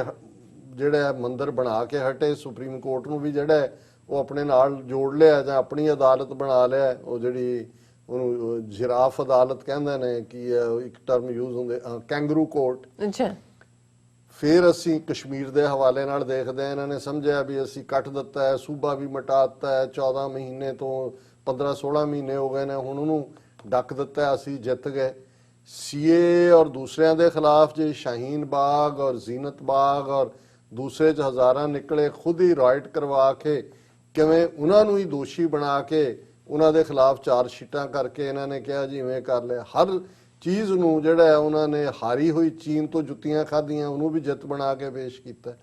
ਪਰ ਅੱਜ ਜਦੋਂ ਅਸੀਂ ਇਹ ਦੇਖਦੇ ਹਾਂ ਕਿ ਉਹ ਠੀਕ ਇਹ ਮੋਦੀ ਦਾ ਹੰਕਾਰ ਜਿਹੜਾ ਹੈ ਜਦੋਂ ਪੁੱਟ ਕੇ ਉਹਨਾਂ ਨੂੰ ਇਕੱਲਾ ਇਹ ਨਹੀਂ ਹੈ ਕਿ ਬੈਰੀਅਰ ਕੋਈ ਉਹਦੇ 'ਚ ਪੱਥਰ ਹੀ ਰੱਖੇ ਕਿਸ ਕਿਸਮ ਦਾ। ਔਰ ਮੈਂ ਕਿਉਂਕਿ ਬਹੁਤ ਸਾਰਿਆਂ ਨੇ ਉਹਨੂੰ ਲਾਈਵ ਦੇਖਿਆ ਔਰ ਇਹ ਪੰਜਾਬੀ ਪੱਤਰਕਾਰੀ 'ਚ ਵੀ ਜਿੰਨੇ ਵੀ ਚੈਨਲ ਔਰ ਇਸੇ ਤਰ੍ਹਾਂ ਮੈਂ ਦੇਖ ਰਿਹਾ ਮੈਂ ਉਹ ਇੱਕ ਵਾਰ ਇਤਿਹਾਸਕ ਵਾਕਿਆ ਅਸੀਂ ਮੁਲਤਾਨ ਦੇ ਕਿਲੇ ਦੇ ਹਵਾਲੇ ਨਾਲ ਸੁਣਦੇ ਹਾਂ ਕਿ ਵੀ ਕਿਲੇ ਦੀ ਦੀਵਾਰ ਜਿਹੜੀ ਆ ਉਸ ਦੇ ਉੱਤੇ ਤੋਪ ਦੇ ਗੋਲੇ ਬਰਸਾਏ ਜਾ ਰਹੇ ਸੀ। ਸਿੱਖ ਰਾਜ ਦੇ ਵੇਲੇ ਦੀ ਗੱਲ ਹੈ ਔਰ ਉਦੋਂ ਜੇ ਮੁਲਤਾਨ ਫਤਿਹ ਨਹੀਂ ਸੀ ਕੀਤਾ ਔਰ ਉਹਨਾਂ ਨੇ ਇਹ ਕਿਹਾ ਕਿ ਵੀ ਅਚਾਨਕ ਜਿਹੜਾ ਇੱਕ ਉਹਦਾ ਪਹੀਆ ਟੁੱਟ ਗਿਆ ਔਰ ਉਹਨੇ ਤੋਪਚੀ ਨੇ ਕਿਹਾ ਵੀ ਕਿਲੇ 'ਚ ਪਾੜ ਪੈ ਗਏ ਔਰ ਲੇਕਿਨ ਹੁਣ ਜੇ ਇੱਕ ਜਵਾਨ ਆ ਕੇ ਇਹਦੇ ਨਾਲ ਰੁਕੇਗਾ ਤੇ ਇੱਕ ਹੀ ਗੋਲਾ ਚੱਲੇਗਾ, ਅਦਰਵਾਈਜ਼ ਉਹ ਫਿਰ ਰਿਪੇਅਰ ਕਰ ਲੈਂਦੇ ਸੀ ਉਸ ਕੰਧ ਨੂੰ। ਤੇ ਜਿਹੜਾ ਦੁਸ਼ਮਣ ਦਾ ਇੱਕ ਜਸੂਸ ਉਹ ਸਿੱਖ ਫੌਜ ਦੇ ਵਿੱਚ ਹੀ ਘੁੰਮ ਰਿਹਾ ਉਹਨਾਂ ਦੇ ਪਹਿਰਾਵੇ ਦੇ ਵਿੱਚ ਹੀ, ਇਹ ਉਹਦੀਆਂ ਕਿਤੇ ਡਾਇਰੀਜ਼ ਜਾਂ ਉਹਨੂੰ ਉਹਦੇ ਹਵਾਲੇ ਨਾਲ ਹੈ। ਉਹਨੇ ਕਿਹਾ ਵੀ ਜਦੋਂ ਹੀ ਤੋਪਚੀ ਨੇ ਇਹ ਕਿਹਾ ਵੀ ਇੱਕ ਜਵਾਨ ਚਾਹੀਦਾ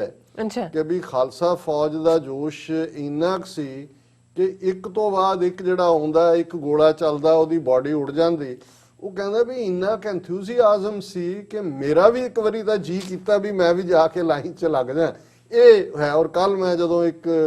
ਪੰਜਾਬੀ ਚੈਨਲ ਦੇ ਇੱਕ ਪੱਤਰਕਾਰ ਜਿਹਦਾ ਨਾਂ ਸ਼ਾਇਦ ਉਹਨਾਂ ਦਾ ਅਰੁਣ ਕੁਮਾਰ ਜਾਂ ਇਹ ਸੀ, ਤੇ ਜਦੋਂ ਉਹ ਰਿਪੋਰਟਿੰਗ ਕਰਦੇ ਆ ਕਹਿ ਰਿਹਾ ਕਿ ਹੁਣ ਖਾਲਸਾ ਫੌਜਾਂ ਦਿੱਲੀ ਵੱਲ ਕੂਚ ਕਰ ਰਹੀਆਂ, ਬੜੀ ਚੰਗੀ ਰਿਪੋਰਟਿੰਗ ਸੀ ਉਹਦੀ, ਖਾਲਸਾ ਫੌਜਾਂ ਦਿੱਲੀ ਵੱਲ ਕੂਚ ਕਰ ਰਹੀਆਂ ਨੇ। ਤੇ ਮੈਂ ਕਿਹਾ ਇਹ ਹੈ ਫਿਜ਼ਾ ਕਿ ਵੀ ਹੁਣ ਹਰ ਇੱਕ ਨੂੰ ਇਹ ਫਖਰ ਮਹਿਸੂਸ ਹੋ ਰਿਹਾ ਕਿਉਂਕਿ ਜਿਸ ਕਿਸਮ ਦਾ ਮੋਦੀ ਨੇ 2014 ਤੋਂ ਬਾਅਦ ਇਹਨਾਂ ਨੇ ਮਾਹੌਲ ਕ੍ਰੀਏਟ ਕੀਤਾ, ਇੱਕ ਖੌਫ, ਇੱਕ ਡਰ, ਕਿਸੇ ਨੂੰ ਕੋਈ ਡਰਾ ਲਿਆ, ਕਿਸੇ ਨੂੰ ਕੋਈ ਮੁਹਿੰਮ, ਕੋਈ ਲਵ ਜਿਹਾਦ, ਕੋਈ ਗਊ ਮਾਤਾ, ਕੋਈ ਰਾਮ ਮੰਦਰ, ਕੋਈ ਦੂਜਾ ਕਿਸੇ ਨੂੰ ਫੜ ਕੇ ਕਿ ਭਾਰਤ ਮਾਤਾ ਕੀ ਜੈ ਕਹੋ। ਜਿਸ ਕਿਸਮ ਦਾ ਇਹਨਾਂ ਨੇ ਮਾਹੌਲ ਸਿਰਜਿਆ ਹੋਇਆ ਸੀ ਔਰ ਇਹ ਸਮਝਦੇ ਸੀ ਕਿ ਇਨਵਿੰਸੀਬਲ ਅਨਕੰਕਰੇਬਲ ਨੇ। ਔਰ ਉਹ ਜਿਹੜੀ ਕੱਲ ਚੜ੍ਹਤ ਸੀ ਬਿਲਕੁਲ 2 ਦਿਨ ਤੋਂ, ਮੈਂ ਸ਼ਾਹ ਮੁਹੰਮਦ ਦੀ ਗੱਲ ਕਰਾਂ ਜਿਨ੍ਹਾਂ ਨੇ ਜੰਗਨਾਮਾ ਸਿੰਘਾਂ ਫਰੰਗੀਆਂ ਜਿਹੜਾ ਅਸਲ ਜਿਹਦਾ ਓਰੀਜਨਲ ਨਾਂ ਜੰਗ ਹਿੰਦ ਪੰਜਾਬ ਸੀ, ਔਰ ਉਹਦੇ 'ਚ ਜਦੋਂ ਉਹ ਸਿੱਖ ਫੌਜ ਦੀ ਚੜ੍ਹਤ ਦੀ ਗੱਲ ਕਰਦਾ ਵੀ ਕਿਵੇਂ ਹਮਲੇ ਵੱਲ ਜਾ ਰਹੇ ਨੇ, ਉਹਨੇ ਕਿਹਾ ਧੌਂਸਾ ਵੱਜਿਆ, ਕੂਚ ਦਾ ਹੁਕਮ ਹੋਇਆ, ਚੜੇ ਸੂਰਮੇ ਸਿੰਘ ਦਲੇਰ ਮੀਆਂ, ਚੜੇ ਪੁੱਤ ਸਰਦਾਰਾਂ ਦੇ ਛੈਲ ਬਾਂਕੇ, ਜੈਸੇ ਬੇਲਿਓਂ ਨਿਕਲਦੇ ਸ਼ੇਰ ਮੀਆਂ। ਜਦੋਂ ਸ਼ੇਰ ਬੇਲੇ ਚੋਂ ਨਿਕਲਦਾ ਤੇ ਕਿਵੇਂ ਦਹਾੜ ਹੁੰਦੀ ਹੈ। ਕੱਲ ਉਹੀ ਮਾਹੌਲ ਪਰਸੋਂ 2 ਦਿਨ ਤੋਂ ਸੀ ਕਿ ਚੜੇ ਪੁੱਤ ਸਰਦਾਰਾਂ ਦੇ ਛੈਲ ਬਾਂਕੇ, ਜੈਸੇ ਬੇਲਿਓਂ ਨਿਕਲਦੇ ਸ਼ੇਰ ਮੀਆਂ, ਚੜੇ ਸਭ ਮਝੈਲ ਦੁਆਬੀਏ ਜੀ, ਜਿਨ੍ਹਾਂ ਕਿਲੇ ਨਵਾਏ ਨੇ ਢੇਰ ਮੀਆਂ, ਸ਼ਾਹ ਮੁਹੰਮਦਾ ਤੁਰੇ ਜੰਬੂਰ ਖਾਨੇ, ਹੋਇਆ ਹੁਕਮ ਨਾ ਲਾਵਦੇ ਦੇਰ ਮੀਆਂ। ਉਦੋਂ ਮਾਲਵਾ ਨਹੀਂ ਸੀ ਕਿਉਂਕਿ ਮਾਲਵੇ ਦੇ ਜਿਹੜੀਆਂ ਸਿੱਖ ਰਿਆਸਤਾਂ ਸੀ ਉਹ ਤਾਂ ਅੰਗਰੇਜ਼ਾਂ ਦੀ ਪ੍ਰੋਟੈਕਸ਼ਨ ਸੀ। ਸੋ ਜ਼ਾਹਰ ਹੈ ਅੱਜ ਇਹ ਸਾਰੀ ਸਗੋਂ ਮੂਵਮੈਂਟ ਦੀ ਲੀਡਰਸ਼ਿਪ ਮਾਲਵੇ ਦੇ ਕਿਸਾਨਾਂ ਕੋਲ ਹੈ। ਪਰ ਇਹ ਇੱਕ ਜਿਹੜੀ ਜਦੋਂ ਤੁਸੀਂ ਉਹ ਦੇਖਦੇ ਹੋ ਜਿਹੜਾ ਉਹਨਾਂ ਦਾ ਕੂਚ, ਮਾਰਚ, ਟਰੈਕਟਰ, ਟਰਾਲੀਆਂ, ਉਹਨਾਂ ਦੇ ਉੱਤੇ ਵੀ ਔਰ ਬੇਫਿਕਰੀ, ਬੇਪਰਵਾਹੀ ਦੇ ਨਾਲ ਉਹਨਾਂ ਨੂੰ ਪੱਤਰਕਾਰ ਰਾਹ 'ਚ ਪੁੱਛ ਰਹੇ ਨੇ ਅੱਗੇ ਵੀ ਫਲਾਣਾ, ਉਹ ਕਹਿੰਦੇ ਜੀ ਅਸੀਂ ਪੱਟ ਦਿਆਂਗੇ, ਅਸੀਂ ਬਹੁਤ ਕੁਝ ਦੇਖਿਆ ਹੋਇਆ, ਸਾਨੂੰ ਇਹ ਹੁਣ ਰੋਕ ਨਹੀਂ ਸਕਦੇ। ਔਰ ਇਹਦੇ 'ਚ ਹੀ ਫਿਰ ਮੈਂ ਅੱਜ ਸੰਤ ਰਾਮ ਉਦਾਸੀ ਦੀ ਇੱਕ ਨਜ਼ਮ, ਇਹ ਵੀ ਇੱਕ ਫਕੀਰ ਕਿਸਮ ਦਾ ਸ਼ਾਇਰ ਹੋਇਆ ਜਦੋਂ ਪੰਜਾਬ ਦੇ ਵਿੱਚ ਨਕਸਲਾਈਟ ਮੂਵਮੈਂਟ ਸੀ, ਵੰਗਾਰ ਸੀ ਇਸ, ਉਹ ਵੀ ਇੱਕ ਪੂੰਜੀਵਾਦ ਨੂੰ, ਹਾਲਾਂ ਉਹਦਾ ਕੀ ਫੇਟ ਹੋਇਆ ਮੂਵਮੈਂਟ ਦਾ ਵੱਖਰੀ ਗੱਲ ਹੈ। ਉਹਨੇ ਜਦੋਂ ਤੁਸੀਂ ਕੱਲ ਦਾ ਮੈਂ ਇਹ ਦੇਖ ਰਿਹਾ ਸੀ ਤਾਂ ਮੈਨੂੰ ਇਹ ਲਾਈਨਾਂ ਕਿਤੇ ਨਾ ਕਿਤੇ ਮੇਰੇ ਜ਼ਿਹਨ ਦੇ ਵਿੱਚ ਆ ਰਹੀਆਂ ਸੀ ਜਦੋਂ ਉਹਨਾਂ ਕਿਹਾ ਸੀ, ਪਿੰਡਾਂ ਵਿੱਚੋਂ ਤੁਰੇ ਹੋਏ ਪੁੱਤ ਨੀ ਬਹਾਦਰਾਂ ਦੇ, ਪਿੰਡਾਂ ਵਿੱਚੋਂ ਤੁਰੇ ਹੋਏ ਪੁੱਤ ਨੀ ਬਹਾਦਰਾਂ ਦੇ, ਤੇਰੇ ਮਹਿਲੀ ਵੜੇ ਕੇ ਵੜੇ ਸਿਰਾਂ ਵਾਲੇ ਲੋਕੀ, ਬੀਜ ਚੱਲੇ ਆ ਬਿਓੜ ਜੀ, ਇੱਕ ਦਾ ਤੂੰ ਮੁੱਲ ਭਾਵੇਂ ਰੱਖ ਦੀ ਕਰੋੜ ਨੀ, ਸੰਗਤਾਂ ਦੀ ਸੱਥ ਵਿੱਚ ਜਦੋਂ ਤੈਨੂੰ ਖੂਨਣੇ ਨਹੀਂ, ਖੂਨ ਵਗਾਉਣ ਵਾਲੀ ਖੂਨੀ ਡਾਇਣ, ਸੰਗਤਾਂ ਦੀ ਸੱਥ ਵਿੱਚ ਜਦੋਂ ਤੈਨੂੰ ਖੂਨਣੇ ਨਹੀਂ, ਲੈ ਕੇ ਫੌਜੀ ਖਾਲਸੇ ਖੜੇ, ਦਿੱਲੀਏ ਦਿਆਲਾ ਵੇਖ, ਦੇਗ ਚ ਉਬਲਦਾ ਨਹੀਂ, ਅਜੇ ਤੇਰਾ ਦਿਲ ਨਾ ਠਰੇ। ਸੋ ਇਹ ਹੁਣ ਜਿਹੜੀ ਕੁਰਬਾਨੀ ਹੈ ਜਦੋਂ ਅੱਜ ਉਹਨਾਂ ਬਾਰਡਰਸ ਦੇ ਉੱਤੇ ਜਿਹੜੇ ਸਾਰੇ ਹੀ ਨੇ ਸ਼ੰਭੂ ਤੋਂ ਇਹ ਪੁੱਟ ਕੇ ਪੰਜਾਬ ਨੂੰ 3 ਥਾਵਾਂ ਤੋਂ, ਜਿਨ੍ਹਾਂ ਦੇ ਵਿੱਚ ਡੱਬ ਵਾਲੀ ਵੀ, ਖਨੌਰੀ ਵੀ, ਇਹ ਭਾਵੇਂ ਥੋੜੀ ਦੇਰ ਬਾਅਦ ਹੋਏ, ਉੱਥੋਂ ਪੁੱਟ ਕੇ ਉਹ ਨਿਕਲਦੇ ਨੇ। ਫਿਰ ਉਹ ਸਿੰਧੂ ਹੈ, ਮਾਰੂਥਲ ਦੇ ਉੱਤੇ ਆ ਕੇ ਖਲੋਤੇ ਨੇ। ਔਰ ਇਸ ਸਾਰੇ ਦੇ ਵਿੱਚ ਜਦੋਂ ਤੁਸੀਂ ਇੱਕ ਇੱਕ ਮੋਰਚੇ ਦੀ ਫਤਿਹ ਦੇਖਦੇ ਹੋ ਤੇ ਤੁਹਾਨੂੰ ਇਹ ਨਜ਼ਰ ਆਉਂਦਾ ਹੈ। ਔਰ ਕਹਿਣ ਵਾਲੇ ਕਹਿ ਰਹੇ ਨੇ ਕਿ ਭਾਈ ਅਸੀਂ ਵਾਰਸ ਹੈ ਗੁਰੂ ਅਰਜਨ ਸਾਹਿਬ ਦੇ, ਅਸੀਂ ਵਾਰਸ ਹੈ ਗੁਰੂ ਤੇਗ ਬਹਾਦਰ ਸਾਹਿਬ ਦੇ। ਅਜੇ ਤਾਂ ਅਸੀਂ ਸਿਦਕ ਨਾਲ, ਸਬਰ ਨਾਲ ਕਰ ਰਹੇ ਹਾਂ, ਪਰ ਇਹ ਨਾ ਭੁੱਲੋ ਕਿ ਵੀ ਅਸੀਂ ਵਾਰਸ ਹੈ ਬਘੇਲ ਸਿੰਘ ਦੇ ਵੀ, ਜਿਨ੍ਹਾਂ ਨੇ ਇਹ ਦਿੱਲੀ ਫਤਿਹ ਕੀਤੀ ਸੀ। ਔਰ ਮੈਂ 4 ਲਾਈਨਾਂ ਜਿਹੜੀਆਂ ਪ੍ਰਭ ਸ਼ਰਨਬੀਰ ਸਿੰਘ, ਜਿਹੜੇ ਵੱਡੇ ਸਿੱਖ ਸਕਾਲਰ ਵੀ ਨੇ ਔਰ ਸ਼ਾਇਰ ਵੀ ਨੇ, ਬੜੀ ਪਤੇ ਦੀ ਗੱਲ ਕਰਦੇ ਨੇ, ਉਹਨਾਂ ਨੇ ਇਸ ਕੱਲ ਦੇ ਸਾਰੇ ਵਾਕਿਆ ਦੇ ਉੱਤੇ ਲਿਖਿਆ 2 ਦਿਨ ਦੇ, ਦਿੱਲੀਏ ਤੇਰੀ ਫੌਜ ਕੀ ਕਰ ਲਊ ਮੈਂ ਜੰਗਾਂ ਦਾ ਜਾਇਆ, ਦਿੱਲੀਏ ਤੇਰੀ ਫੌਜ ਕੀ ਕਰ ਲਊ ਮੈਂ ਜੰਗਾਂ ਦਾ ਜਾਇਆ, ਫੱਟ ਖਾਣੇ ਪਰ ਈਨ ਨਹੀਂ ਮੰਨਣੀ ਰੀਤ ਨਿਭਾਉਂਦਾ ਆਇਆ, ਸਿੰਘ ਬਘੇਲ ਅਜੇ ਵੀ ਜਿਉਂਦਾ, ਸ਼ੇਰ ਪੁੱਤਰਾਂ ਅੰਦਰ ਲਾਲ ਕਿਲੇ ਦਾ ਮਾਣ ਨਾ ਕਰ ਤੂੰ, ਅਸੀਂ ਉੱਥੇ ਛਤਰ ਚਲਾਇਆ। ਹੁਣ ਇਹ ਜਦੋਂ 30,000 ਖਾਲਸੇ ਦੀ ਫੌਜ ਨੇ, ਜਿਨ੍ਹਾਂ ਦੇ ਵਿੱਚ ਜਿਨ੍ਹਾਂ ਦੀ ਅਗਵਾਈ ਸਰਦਾਰ ਜੱਸਾ ਸਿੰਘ ਆਹਲੂਵਾਲੀਆ, ਸਰਦਾਰ ਬਘੇਲ ਸਿੰਘ, ਸਰਦਾਰ ਜੱਸਾ ਸਿੰਘ ਰਾਮਗੜੀਆ, ਸਰਦਾਰ ਚੜ੍ਹਤ ਸਿੰਘ, ਇਹ ਸਾਰੇ ਕਰ ਰਹੇ ਸੀ, ਉਹਨਾਂ ਨੇ ਦਿੱਲੀ ਫਤਿਹ ਕੀਤੀ। ਔਰ ਦਰਸ਼ਕ ਦੇਖ ਸਕਦੇ ਨੇ ਉਸ ਹਿਸਟੋਰੀਕਲ ਪੇਂਟਿੰਗ ਤੋਂ ਹੀ ਬਾਅਦ ਪਿਕਚਰਸ ਨਿਕਲਦੀਆਂ ਨੇ ਕਿ ਕਿਵੇਂ 30,000 ਖਾਲਸੇ ਦੀ ਫੌਜ ਦਿੱਲੀ ਦੇ ਉੱਤੇ ਕੇਸਰੀ ਝੁਲਾ ਕੇ, ਔਰ ਕਿਵੇਂ ਫਿਰ ਮਜਨੂ ਕਾ ਟਿੱਲਾ, ਜਿੱਥੋਂ ਇਹਨਾਂ ਨੇ ਕਿਸਾਨਾਂ ਨੂੰ ਗ੍ਰਿਫਤਾਰ ਕੀਤਾ, ਜਿਹੜਾ ਪਹਿਲਾ ਜਥਾ ਉੱਥੇ ਸੀ ਜਾ ਕੇ ਬੈਠਾ, ਉਹਨਾਂ ਨੇ ਕਿਵੇਂ ਉਸ ਫੇਰੇ ਦਿੱਲੀ ਦੇ ਜਿੰਨੇ ਅੱਜ 8-9 ਇਤਿਹਾਸਕ ਗੁਰਦੁਆਰੇ ਨੇ, ਇਹ ਸਾਰੇ ਜਿਹੜੇ ਨੇ ਉਸ ਪੀਰੀਅਡ ਦੇ ਵਿੱਚ ਹੀ ਐਸਟੈਬਲਿਸ਼ ਹੋਏ ਨੇ। ਔਰ ਇਸ ਗੱਲ ਦਾ ਧਿਆਨ ਰਹੇ ਕਿ ਵੀ ਜਦੋਂ ਇਹ ਸਾਰਾ ਪਾਰਟ ਕੱਲ ਦੇ ਦਿਨ 'ਚ ਵਪਰਾਇਆ ਜਾਂਦਾ ਹੈ, ਇਹ ਉਹ ਦਿਨ ਸੀ ਜਿਹਨੂੰ ਇੰਡੀਆ ਨੇ ਕਨਸਟੀਟਿਊਸ਼ਨ ਡੇ ਡਿਕਲੇਅਰ ਕੀਤਾ, ਸੰਵਿਧਾਨ ਦਾ ਦਿਨ। ਔਰ ਤੁਸੀਂ ਸੰਵਿਧਾਨ ਦੇ ਦਿਨ ਦੀਆਂ ਕਰਾਮਾਤਾਂ ਦੇਖੋ, ਇੱਕ ਪੀਸਫੁਲ ਪ੍ਰੋਟੈਸਟ, ਬਿਲਕੁਲ, ਜਿਹਨੂੰ ਜਿਹੜਾ ਹਰਿਆਣਾ ਵੀ ਰੋਕ ਰਿਹਾ ਹੈ, ਦਿੱਲੀ ਵੀ ਰੋਕ ਰਹੀ ਹੈ, ਇਹ ਤੁਹਾਡਾ, ਔਰ ਇਹ ਆਪਣੇ ਆਪ 'ਚ ਇੱਕ ਸਬੂਤ ਹੈ। ਹਾਲਾਂਕਿ ਪੰਜਾਬ ਹਰਿਆਣਾ ਹਾਈ ਕੋਰਟ 'ਚ ਪਟੀਸ਼ਨ ਵੀ ਪਾਈ ਹੈ ਕਿ ਭਾਈ ਸਾਨੂੰ ਕਿਉਂ ਰੋਕਿਆ, ਇਹਨਾਂ ਚੀਜ਼ਾਂ ਦਾ ਕੋਈ ਮਤਲਬ ਨਹੀਂ ਹੈ। ਔਰ ਅਸੀਂ ਅਗਲੇ ਸੈਗਮੈਂਟ 'ਚ ਉਹ ਸਾਰੇ ਦੀ ਵੀ ਗੱਲ ਕਰਾਂਗੇ ਕਿ ਕਿੱਥੇ ਤੱਕ ਜਾ ਕੇ ਇਹ ਗੱਲ ਹੁਣ ਅੱਗੇ, ਪਹਿਲੀ ਲੜਾਈ ਜਿੱਤੀ ਹੈ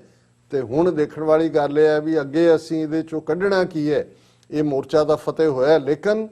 ਇਹ ਆਪਣੇ ਆਪ ਦੇ ਵਿੱਚ ਇਸ ਗੱਲ ਦਾ ਸਬੂਤ ਕਿ ਭਾਈ ਕਨਸਟੀਟਿਊਸ਼ਨ ਡੇ ਵਾਲੇ ਦਿਨ ਕੀ ਕੀਤਾ ਜਾਂਦਾ ਹੈ। ਔਰ ਜਦੋਂ ਫਾਈਨਲੀ ਤੁਸੀਂ ਹਕੂਮਤ ਦੀਆਂ ਕਪਟੀ ਚਾਲਾਂ ਦੇਖੋ, ਜਦੋਂ ਦਿੱਲੀ ਉਹਨਾਂ ਨੂੰ ਲੱਗਦਾ ਹੈ ਕਿ ਵੀ ਹੁਣ ਤਾਂ ਆ ਗਏ ਬਹਿ ਕੇ, 3 ਹੱਲੇ ਜਿਹੜੇ ਨੇ ਜਿਹਦੇ 'ਚ ਟੀਅਰ ਗੈਸ ਸ਼ੈਲ ਛੱਡੇ ਜਾਂਦੇ ਨੇ, ਦੂਸਰਾ ਉਹ 500 ਮੀਟਰ ਪਿੱਛੇ ਹਟਦੇ ਨੇ, ਉਹਨਾਂ ਦਾ ਕਮਿਸ਼ਨਰ ਪੁਲਿਸ ਅੱਖਾਂ ਲਾ, ਕਿਉਂਕਿ ਟੀਅਰ ਗੈਸ ਉਹਨਾਂ ਨੇ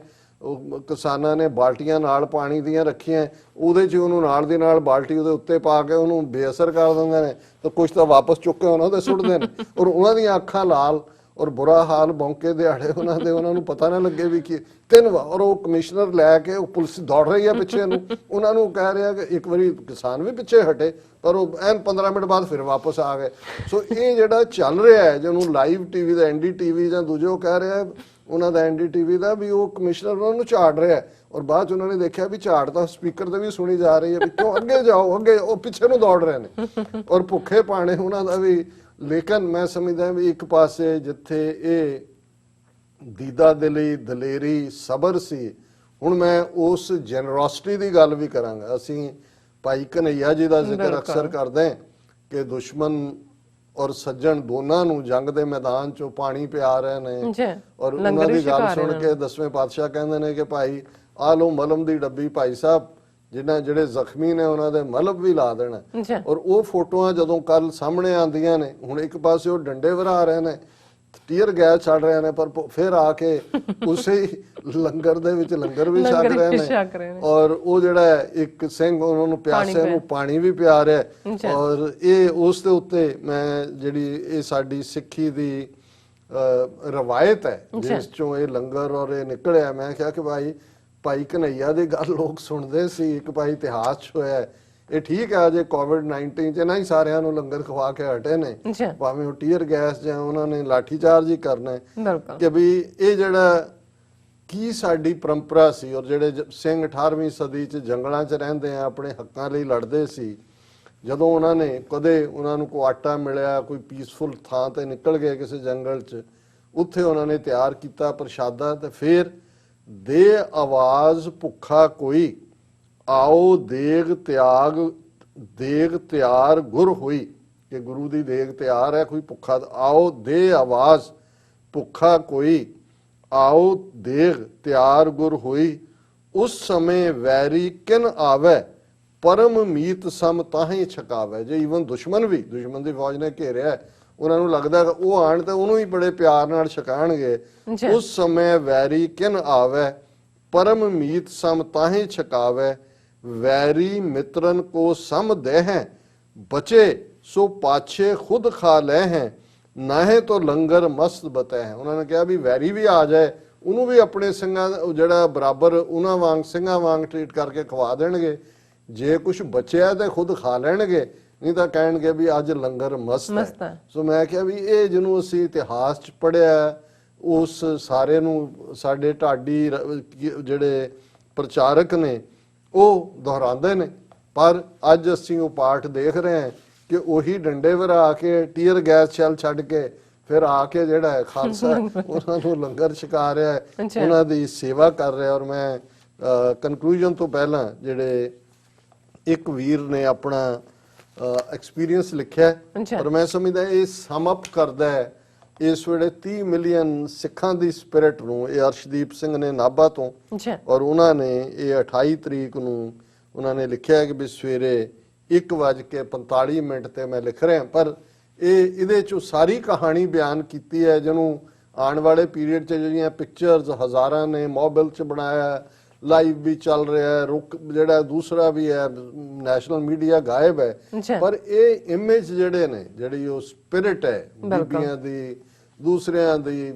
ਬੱਚਿਆਂ ਦੀ, ਇਹ ਹਮੇਸ਼ਾ ਸਾਨੂੰ ਜਿਉਂਦੇ ਵੀ ਇਹੀ ਤਾਰੀਖ ਇਤਿਹਾਸ ਹੁੰਦਾ ਹੈ। ਔਰ ਚੜ੍ਹਦੀ ਕਲਾ ਦੇਸ਼ ਪੰਜਾਬ ਦੀ ਇਹ ਉਹਦੇ ਨਾਲ ਉਹਨੇ ਸ਼ੁਰੂਆਤ ਕੀਤੀ। ਔਰ ਜਦੋਂ ਮੈਂ ਈਵਨ ਟਾਈਟਲ ਵੀ ਪੜ੍ਹਿਆ ਤੇ ਮੈਂ ਕਿਹਾ ਵੀ ਇਹ ਤਾਂ ਪ੍ਰੋਫੈਸਰ ਪੂਰਨ ਸਿੰਘ ਨੇ ਜੋ ਪੰਜਾਬ ਦੀ ਸਪਿਰਿਟ ਰੂਹ ਜਿਹੜੀ ਸਿੱਖ ਕੌਮ ਚ ਵਸਦੀ ਹੈ ਉਹਦਾ ਜ਼ਿਕਰ ਕਰਦਿਆਂ ਕਿਹਾ ਸੀ ਕਿ ਇਹ ਬੇਪਰਵਾਹ ਪੰਜਾਬ ਦੇ ਮੌਤ ਨੂੰ ਮਖੌਲਾਂ ਕਰਨ, ਮਰਨ ਥੀ ਨਹੀਂ ਡਰਦੇ, ਪਿਆਰ ਨਾਲ ਕਰਨ ਗੁਲਾਮੀ, ਜਾਨ ਕੋ ਆਪਣੀ ਵਾਰ ਦਿੰਦੇ, ਪਰ ਟੈ ਨਾ ਮੰਨਣ ਕਿਸੇ ਦੀ, ਖਲੋ ਜਾਣ ਡਾਂਗਾ ਮੋਢੇ ਤੇ ਉਲਾਰ ਕੇ। ਸੋ ਮੋਦੀ ਦੀ ਤਾਂ ਧੌਣ ਫੜ ਕੇ ਜਿਹੜਾ ਉਹਦਾ ਨੱਕ ਰਗੜਿਆ ਕਿ ਇਹ ਹੈ ਕਿ ਟੈ ਨਹੀਂ ਹੈ। ਔਰ ਇਹ ਲਿਖਦੇ ਨੇ ਸਿਰਫ ਮੂਰਥਲ ਵਾਲੀ ਸਾਈਡ ਹੀ ਦਿੱਲੀ ਦੇ ਬਾਰਡਰ ਤੋਂ 20 ਕਿਲੋਮੀਟਰ ਤੱਕ ਸਿੰਘਾਂ ਦਾ ਘੱਟੋ ਘੱਟ 20-25 ਹਜ਼ਾਰ ਘੋੜਾ ਖੜਾ ਹੈ। ਹੁਣ ਇਹ ਮਾਡਰਨ ਟੈਕਨੋਲੋਜੀ ਹੈ, ਟਰੈਕਟਰ, ਇਹ ਘੋੜੇ ਨੇ। ਸਿਰਫ ਮਾਰੂਥਲ ਵਾਲੀ ਸਾਈਡ, ਕਿਉਂਕਿ ਦਿੱਲੀ 4 ਚੁਫੇਰੇ ਇਸ ਵੇਲੇ ਘੇਰੀ ਹੋਈ ਹੈ ਸਿੰਘਾਂ ਨੇ, 4-5 ਬਾਰਡਰ ਜਿੱਥੇ ਜਿੱਥੇ ਰੋਕੇ ਨੇ ਉੱਥੇ ਬੈਠੇ ਨੇ। ਸਿਰਫ ਮੂਰਥਲ ਵਾਲੀ ਸਾਈਡ ਹੀ ਦਿੱਲੀ ਦੇ ਬਾਰਡਰ ਤੋਂ 20 ਕਿਲੋਮੀਟਰ ਤੱਕ ਸਿੰਘਾਂ ਦਾ ਘੱਟੋ ਘੱਟ 20-25 ਹਜ਼ਾਰ ਘੋੜਾ ਖੜਾ ਹੈ। ਜਿਹੜੇ ਕਹਿੰਦੇ ਸੀ ਅਸੀਂ ਇਹਨਾਂ ਨੂੰ ਦਿੱਲੀ ਤਾਂ ਕੀ ਹਰਿਆਣੇ 'ਚ ਨਹੀਂ ਵੜਨ ਦੇਣਾ, ਉਹਨਾਂ ਦੀ ਧੌਣ ਦਾ ਕੀਲਾ ਦੇਸ਼ ਪੰਜਾਬ ਦੇ ਖੇਤਾਂ 'ਚੋਂ ਉੱਠੇ ਤੇ ਕਾਲਜਾਂ 'ਚ ਪੜ੍ਹਦੇ ਲੋਕਾਂ ਨੇ ਉਹਨਾਂ ਦੇ ਘਰ ਜਾ ਕੇ ਭੰਨ ਕੇ ਉਹ ਮਾਰਿਆ। ਕਹਿੰਦੇ ਨੇ ਇਹਦੀ ਧੌਣ 'ਚ ਸਰੀਆ, ਔਰ ਉਹਦੇ ਕਹਿੰਦੇ ਵੀ ਇਹ ਨਹੀਂ ਵੀ ਘਰੇ ਜਾ ਕੇ। ਦਿੱਲੀ ਦੇ ਸਾਰੇ ਬਾਰਡਰਾਂ ਤੇ ਦੇਸ਼ ਪੰਜਾਬ ਦੇ ਲੱਖਾਂ ਦੀ ਗਿਣਤੀ 'ਚ ਬੁੱਢੇ ਤੇ ਨੌਜਵਾਨ ਯੋਧੇ ਤੇ ਲੱਖਾਂ ਦੀ ਗਿਣਤੀ 'ਚ ਉਹਨਾਂ ਦੇ ਟਰੈਕਟਰ ਰੂਪੀ ਘੋੜੇ ਤੇ ਉਹਨਾਂ ਪਿੱਛੇ ਲਿਸ਼ਕਦੀਆਂ ਟਰਾਲੀ ਰੂਪੀ ਘੋੜੀਆਂ ਦਿੱਲੀ ਦੀ ਹਿੱਕ ਤੇ ਨੱਚਣ ਨੂੰ ਤਿਆਰ ਖੜੀਆਂ ਨੇ। ਔਰ ਇੱਕ ਨੂੰ ਉਹ ਪੁੱਛ ਰਿਹਾ ਕਿਸਾਨ ਨੂੰ ਕਿ ਤੁਸੀਂ ਕੀ ਕਰੋਗੇ ਇੱਥੇ ਆ, ਕਹਿੰਦਾ ਜੀ ਇੱਕ ਕਹਿੰਦਾ ਜੀ ਮੋਦੀ ਦੀ ਛਾਤੀ ਤੇ ਦੀਵਾ ਬਾਲਣਾ, ਹੁਣ ਦੂਜਾ ਕਹਿੰਦਾ ਨਹੀਂ ਮੈਂ ਤਾਂ ਪਿੱਪਲ ਬੀਜਣਾ ਇਹਦੀ ਛਾਤੀ ਤੇ। ਇਹ ਸਪਿਰਿਟ ਹੈ ਜਿਹਨੂੰ ਉਹ ਕਹਿ ਰਹੇ ਨੇ ਕਿ ਘੋੜੀਆਂ ਦਿੱਲੀ ਦੀ ਹਿੱਕ ਤੇ ਨੱਚਣ ਨੂੰ ਤਿਆਰ ਖੜੀਆਂ ਨੇ। ਜੋ ਭਾਰਤੀ ਸਰਕਾਰ ਕਹਿੰਦੀ ਸੀ ਕਿ ਇਹਨਾਂ ਨੂੰ ਸਟੇਡੀਅਮ 'ਚ ਬੰਦ ਕਰ ਦੇਵਾਂਗੇ, ਜੇ ਕਿਤੇ ਸਾਰੇ ਇਕੱਠੇ ਦਿੱਲੀ 'ਚ ਵੜ ਜਾਣ ਤਾਂ ਉੱਥੇ ਕਿਸੇ ਗਲੀ 'ਚ ਖੜਨ ਨੂੰ ਥਾਂ ਨਹੀਂ ਰਹਿਣੀ ਤੇ ਹਾਕਮ ਇਹਨਾਂ ਨੂੰ ਡੱਕਣ ਦੀ ਗੱਲ ਕਰਦਾ ਇੰਨਾ ਗੱਡ ਸਾਂਭਣਗੇ ਕਿੱਥੇ ਹੋ ਵੀ ਇੰਨਾ ਵੱਡੀ ਗਿਣਤੀ। ਤੋ ਸਭ ਤੋਂ ਅਹਿਮ ਗੱਲ ਜੋ ਮੇਰੇ ਮਨ ਨੂੰ ਮਹਿਸੂਸ ਹੋ ਰਹੀ ਹੈ ਇੱਥੇ, ਜੋ ਮੇਰੇ ਮਨ ਦੇ ਵਲਵਲੇ ਹਨ, ਮੈਨੂੰ ਇੱਥੇ ਪਿਛਲੇ 5 ਘੰਟੇ 'ਚ 25-30 ਕਿਲੋਮੀਟਰ ਤੁਰ ਕੇ ਦੇਖ ਕੇ ਮਹਿਸੂਸ ਹੋਇਆ ਹੈ। ਔਨ ਦਾ ਸਪੌਟ ਤੋਂ ਰਿਪੋਰਟਿੰਗ ਹੈ। ਮੈਨੂੰ ਇਉਂ ਜਾਪ ਰਿਹਾ ਜਿਵੇਂ ਸਾਹਿਬ ਸ਼੍ਰੀ ਗੁਰੂ ਤੇਗ ਬਹਾਦਰ ਸਾਹਿਬ ਖੁਦ ਦਿੱਲੀ ਦੀ ਜੜ ਪੁੱਟਣ ਦਿੱਲੀ ਦੇ ਚਾਂਦਨੀ ਚੌਕ ਵੱਲ ਤੁਰ ਪਏ ਹੋਣ। ਜਾਪ ਰਿਹਾ ਖਾਲਸਾ ਪੰਥ ਬਾਬਾ ਬੰਦਾ ਸਿੰਘ ਬਹਾਦਰ ਦੀ ਅਗਵਾਈ 'ਚ ਦੇਸ਼ ਪੰਜਾਬ ਨਾਲ ਕੀਤੇ ਧੋਖਿਆਂ ਦਾ ਬਦਲਾ ਲੈਣ ਸਿੱਧਾ ਦਿੱਲੀ ਨੂੰ ਹੋ ਤੁਰਿਆ ਹੋਏ। ਜਾਪ ਰਿਹਾ ਜਿਵੇਂ 18ਵੀਂ ਸਦੀ ਦੇ ਸਿੱਖ ਸਰਦਾਰ ਦਿੱਲੀ ਨੂੰ ਵੰਗਾਰ ਰਹੇ ਹੋਣ ਕਿ ਤਗੜੀ ਹੋ ਜਾ, ਬਾਬਾ ਬਗੇਲ ਸਿੰਘ ਦੇ ਵਾਰਿਸ ਤੇਰੀ ਹਿੱਕ ਤੇ ਆਣ ਚੜੇ ਨੇ। ਜਾਪ ਰਿਹਾ ਜਿਵੇਂ ਤੀਰਾਂ ਵਾਲਾ ਬਾਬਾ ਭਿੰਡਰਾਂ ਵਾਲਾ ਖੁਦ ਜੀਪ ਤੇ ਖੜ ਕੇ ਮਰਜੀਵੜਿਆਂ ਦੀ ਫੌਜ ਨਾਲ ਦਿੱਲੀ ਬੈਠੇ ਦੇਸ਼ ਪੰਜਾਬ ਦੇ ਦੋਖੀ ਹਾਕਮਾਂ ਨੂੰ ਸੋਧਣ ਤੁਰ ਪਿਆ ਹੋਏ। ਮੈਂ ਆਪਣੀ ਜ਼ਿੰਦਗੀ 'ਚ ਇਹੋ ਜਿਹਾ ਮਾਹੌਲ ਪਹਿਲੀ ਵਾਰ ਦੇਖਿਆ ਤੇ ਮੈਂ ਮਾਣ ਮਹਿਸੂਸ ਕਰ ਰਿਹਾ ਹਾਂ ਕਿ ਗੁਰੂ ਦੀ ਕਿਰਪਾ ਨਾਲ ਮੈਂ ਵੀ ਇਸ ਦਾ ਹਿੱਸਾ ਬਣਿਆ ਹਾਂ।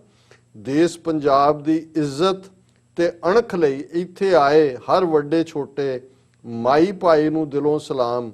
ਰੂਹ ਤੋਂ ਸਲਾਮ ਤੁਹਾਡੇ ਜਜ਼ਬੇ ਨੂੰ, ਤੇ ਉਹਨਾਂ ਨੂੰ ਵੀ ਸਲਾਮ ਜੋ ਕੌਮ ਦੇ ਪਿਆਰੇ ਧੀ ਪੁੱਤ ਵਿਦੇਸ਼ਾਂ 'ਚ ਬੈਠੇ ਵੀ ਆਪਣੇ ਦੇਸ਼ ਪੰਜਾਬ ਲਈ ਤੜਪ ਰਹੇ ਨੇ। ਹਰ ਮੈਦਾਨ ਫਤਿਹ ਚੜ੍ਹਦੀ ਕਲਾ। ਔਰ ਇਹ ਜਿਹੜੀ ਬਾਹਰਲੀ ਤੜਪ ਦੀ ਗੱਲ ਕੀਤੀ ਹੈ, ਜਿੰਨੇ ਵੀ ਚੈਨਲ ਲਾਈਵ ਚਲਾ ਰਹੇ ਸੀ, ਜਿਹੜਾ ਬਹੁਤ ਸਾਰੇ ਮਾਰਚ ਦੇ ਨਾਲ ਹਰ ਇੱਕ ਤੇ 15-15 20-20 ਹਜ਼ਾਰ ਵਿਊਅਰ ਲਾਈਵ ਲੋਕ ਦੇਖ ਰਹੇ ਸੀ। ਸੋ ਇਹ ਕੋਈ ਯੂਪੀ ਬਿਹਾਰ ਵਾਲੇ ਤਾਂ ਨਹੀਂ ਸੀ, ਉਹੀ ਗੁਰੂ ਦੇ ਪੁੱਤਰ ਪੁੱਤਰੀਆਂ ਜਿਨ੍ਹਾਂ ਦੇ ਦਿਲ ਪੰਜਾਬ ਦੇ ਆਪਣੇ ਭੈਣਾਂ ਭਰਾਵਾਂ ਦੇ ਨਾਲ ਧੜਕ ਰਹੇ ਸੀ। ਕਿਤੇ ਨਾ ਕਿਤੇ ਧੜਕੂ ਵੀ ਸੀ ਕਿ ਹਿੰਸਾ ਹੋਏਗੀ, ਨੁਕਸਾਨ ਨਾ ਹੋਏ। ਇਹ ਵੀ ਧੜਕੂ ਸੀ ਕਿ ਇਹ ਨਾ ਹੋਏ ਕਿਤੇ ਰੋਕ ਹੀ ਲੈਣ। ਔਰ ਜਿਵੇਂ ਉਹ ਹਰਿਆਣੇ ਦੀ ਜਿਹੜੀ ਬੜੀ ਹੰਕਾਰੀ ਹੋਈ ਉਹਨਾਂ ਦੀ ਡੀਜੀਪੀ ਅਰੋੜਾ, ਬੀਬੀ ਅਰੋੜਾ, ਉਹ ਕਹਿ ਰਹੀ ਸੀ ਕਿ ਜੇ ਹਰਿਆਣੇ ਚੋਂ ਕੋਈ ਰੁਕਾਵਟਾਂ ਤੋੜਤੀਆਂ ਮੈਂ ਰਿਜ਼ਾਈਨ ਕਰ ਦਿਆਂਗੀ। ਹੁਣ ਉਹਨੂੰ ਕਹਿ ਰਹੇ ਕਰ ਰਿਜ਼ਾਈਨ। ਤੇ ਉਹ ਹੁਣ ਮੋਦੀ ਅਮਿਤ ਸ਼ਾਹ ਇੱਕ ਦੂਸਰੇ ਦੇ ਮੂੰਹ ਵੱਲ ਦੇਖ ਕੇ ਕਹਿ ਰਹੇ ਨੇ ਅਰੇ ਭਾਈ ਅਬ ਕਿਆ ਕਰੇ। ਔਰ ਅਸੀਂ ਦੂਸਰੇ ਸੈਗਮੈਂਟ 'ਚ ਦੱਸਾਂਗੇ ਕਿ ਹੁਣ ਜਿਹੜਾ ਬ੍ਰਾਹਮਣ ਦਾ ਚੱਕਰਵਿਊਹ ਹੈ ਉਹ 'ਚ ਕਿਧਰੇ ਫਸਣਾ ਚਾਹ, ਉਸ ਚੋਂ ਕਿਵੇਂ ਨਿਕਲਣਾ ਔਰ ਇਹ ਕੀ ਬਸਾਤ ਵਿਛਾਣਗੇ ਔਰ ਅਸੀਂ ਇਸ ਨੂੰ ਹੁਣ ਕਿਵੇਂ ਇੱਕ ਫਰਦਰ ਓਪਰਚੁਨਿਟੀ ਦੇ ਵਿੱਚ ਬਦਲ ਸਕਦੇ। ਜੀ ਡਾਕਟਰ ਸਾਹਿਬ ਤੁਹਾਡਾ ਬਹੁਤ ਬਹੁਤ ਸ਼ੁਕਰੀਆ, ਤੁਸੀਂ ਆਪਣੇ ਵਿਚਾਰ ਸਾਡੇ ਦਰਸ਼ਕਾਂ ਨਾਲ ਸਾਂਝੇ ਕੀਤੇ ਨੇ। ਆਈ ਹੋਪ ਸਾਡੇ ਦਰਸ਼ਕਾਂ ਨੂੰ ਪਸੰਦ ਆਏ ਹੋਣਗੇ। ਸੋ ਇੱਥੇ ਲੈਣੇ ਬ੍ਰੇਕ ਤੋਂ ਪਹਿਲਾਂ ਅਸੀਂ ਆਪਣੇ ਦਰਸ਼ਕਾਂ ਨੂੰ ਤੇ ਸਰੋਤਿਆਂ ਨੂੰ ਅਪੀਲ ਤੇ ਬੇਨਤੀ ਕਰਦੀ, ਜਿਸ ਤਰ੍ਹਾਂ ਕਿ ਅਸੀਂ ਹਮੇਸ਼ਾ ਹੀ ਕਰਦੇ ਹਾਂ, ਵਿਊਅਰਸ ਤੁਹਾਡੇ ਪਿਆਰ ਸਦਕਾ, ਤੁਹਾਡੇ ਵਿਸ਼ਵਾਸ ਸਦਕਾ, ਤੁਹਾਡੇ ਡੋਨੇਸ਼ਨ ਸਦਕਾ ਜੋ TV 84 ਹੈ ਪਹਿਲੇ ਦਿਨ ਤੋਂ ਹੀ ਸਾਰੀ ਦੁਨੀਆ ਵਿੱਚ ਪ੍ਰਚਾਰਿਆ ਤੇ ਪ੍ਰਸਾਰਿਆ ਤੇ ਵਿਖਾਇਆ ਜਾ ਰਿਹਾ ਹੈ। ਸੋ TV 84 ਤੁਹਾਡੀ ਡੋਨੇਸ਼ਨ ਦੀ ਹੱਕਦਾਰ ਹੈ। TV 84 ਦੀ ਜਿਹੜੀ ਮਦਦ ਆਰਗੇਨਾਈਜੇਸ਼ਨ ਹੈ ਉਹ ਗਲੋਬਲ ਸਿੱਖ ਅਫੇਅਰਸ ਮੀਡੀਆ ਇੰਕ ਇੱਕ not for profit and tax exempt organisation ਹੈ। ਸੋ ਇਸ ਨੂੰ ਦਿੱਤੀ ਗਈ ਤੁਹਾਡੇ ਦੁਆਰਾ ਪਾਈ ਜਿਹੜੀ ਹੈ ਉਹ ਟੈਕਸ ਡਿਡਕਟੇਬਲ ਹੈ। ਸੋ TV 84 ਨੂੰ ਡੋਨੇਸ਼ਨ ਕਰਨ ਲਈ ਤੁਸੀਂ TV 84 ਦੀ ਐਪ ਤੇ ਜਾ ਕੇ ਜਾਂ ਫਿਰ tv84.tv ਤੇ ਜਾ ਕੇ ਡੋਨੇਟ ਤੇ ਬਟਨ ਨੂੰ ਫੋਲੋ ਕਰੋ। ਤੁਸੀਂ ਆਪਣੀ ਜਿਹੜੀ ਡੋਨੇਸ਼ਨ ਹੈਗੀ ਹੈ ਉਹ ਤੁਸੀਂ ਆਟੋ ਪੇ ਰਾਹੀਂ ਜਾਂ ਮੰਥਲੀ ਵੀ ਪੇ ਕਰ ਸਕਦੇ ਹੋ, ਵਨ ਸ਼ਾਟ ਵੀ ਕਰ ਸਕਦੇ ਹੋ। ਐਂਡ ਡੋਨੇਟ ਕਰਨ ਲਈ ਤੁਸੀਂ ਜਿਹੜੀ ਬੈਂਕ ਅਕਾਊਂਟ, ਜ਼ੈਲ, ਹਰ ਕਿਸਮ ਦਾ ਜਿਹੜਾ ਤੁਹਾਡਾ ਕ੍ਰੈਡਿਟ ਕਾਰਡ ਹੈ, ਡੈਬਿਟ ਕਾਰਡ ਜਾਂ ਪੇਪਲ ਦੀ ਵਰਤੋਂ ਵੀ ਤੁਸੀਂ ਕਰ ਸਕਦੇ ਹੋ। TV 84 ਦੇ ਨਾਮ ਤੇ ਤੁਸੀਂ ਚੈੱਕ ਬਣਾ ਕੇ ਸਾਨੂੰ ਮੇਲ ਵੀ ਕਰ ਸਕਦੇ ਹੋ ਸਾਡੇ ਇਸ ਪਤੇ ਤੇ 36-01 37th avenue, Long Island city, New York 11101 USA। ਜਾਂ ਫਿਰ ਤੁਸੀਂ ਸਾਨੂੰ ਫੋਨ ਰਾਹੀਂ ਵੀ ਸੰਪਰਕ ਕਰ ਸਕਦੇ ਹੋ ਸਾਡੇ ਫੋਨ ਨੰਬਰ ਤੇ 5166191984 ਜਾਂ ਫਿਰ ਤੁਸੀਂ ਸਾਨੂੰ ਈਮੇਲ ਵੀ ਕਰ ਸਕਦੇ ਹੋ ਸਾਡੇ ਇਸ ਪਤੇ ਤੇ support@tv84.tv ਤੇ। ਸੋ ਅਸੀਂ ਤੁਹਾਡੇ ਤਹਿ ਦਿਲ ਤੋਂ ਸ਼ੁਕਰਗੁਜ਼ਾਰ ਹੋਵਾਂਗੇ। ਸੋ ਇੱਥੇ ਲੈਣੇ ਬ੍ਰੇਕ। ਵਿਊਅਰਸ ਤੁਸੀਂ ਸਾਨੂੰ ਇਸੇ ਤਰ੍ਹਾਂ ਹੀ ਬਣੇ ਰਹਿਣਾ। ਮਿਲਦੇ ਹਾਂ ਛੋਟੇ ਜਿਹੇ ਵਕਫੇ ਤੋਂ ਬਾਅਦ।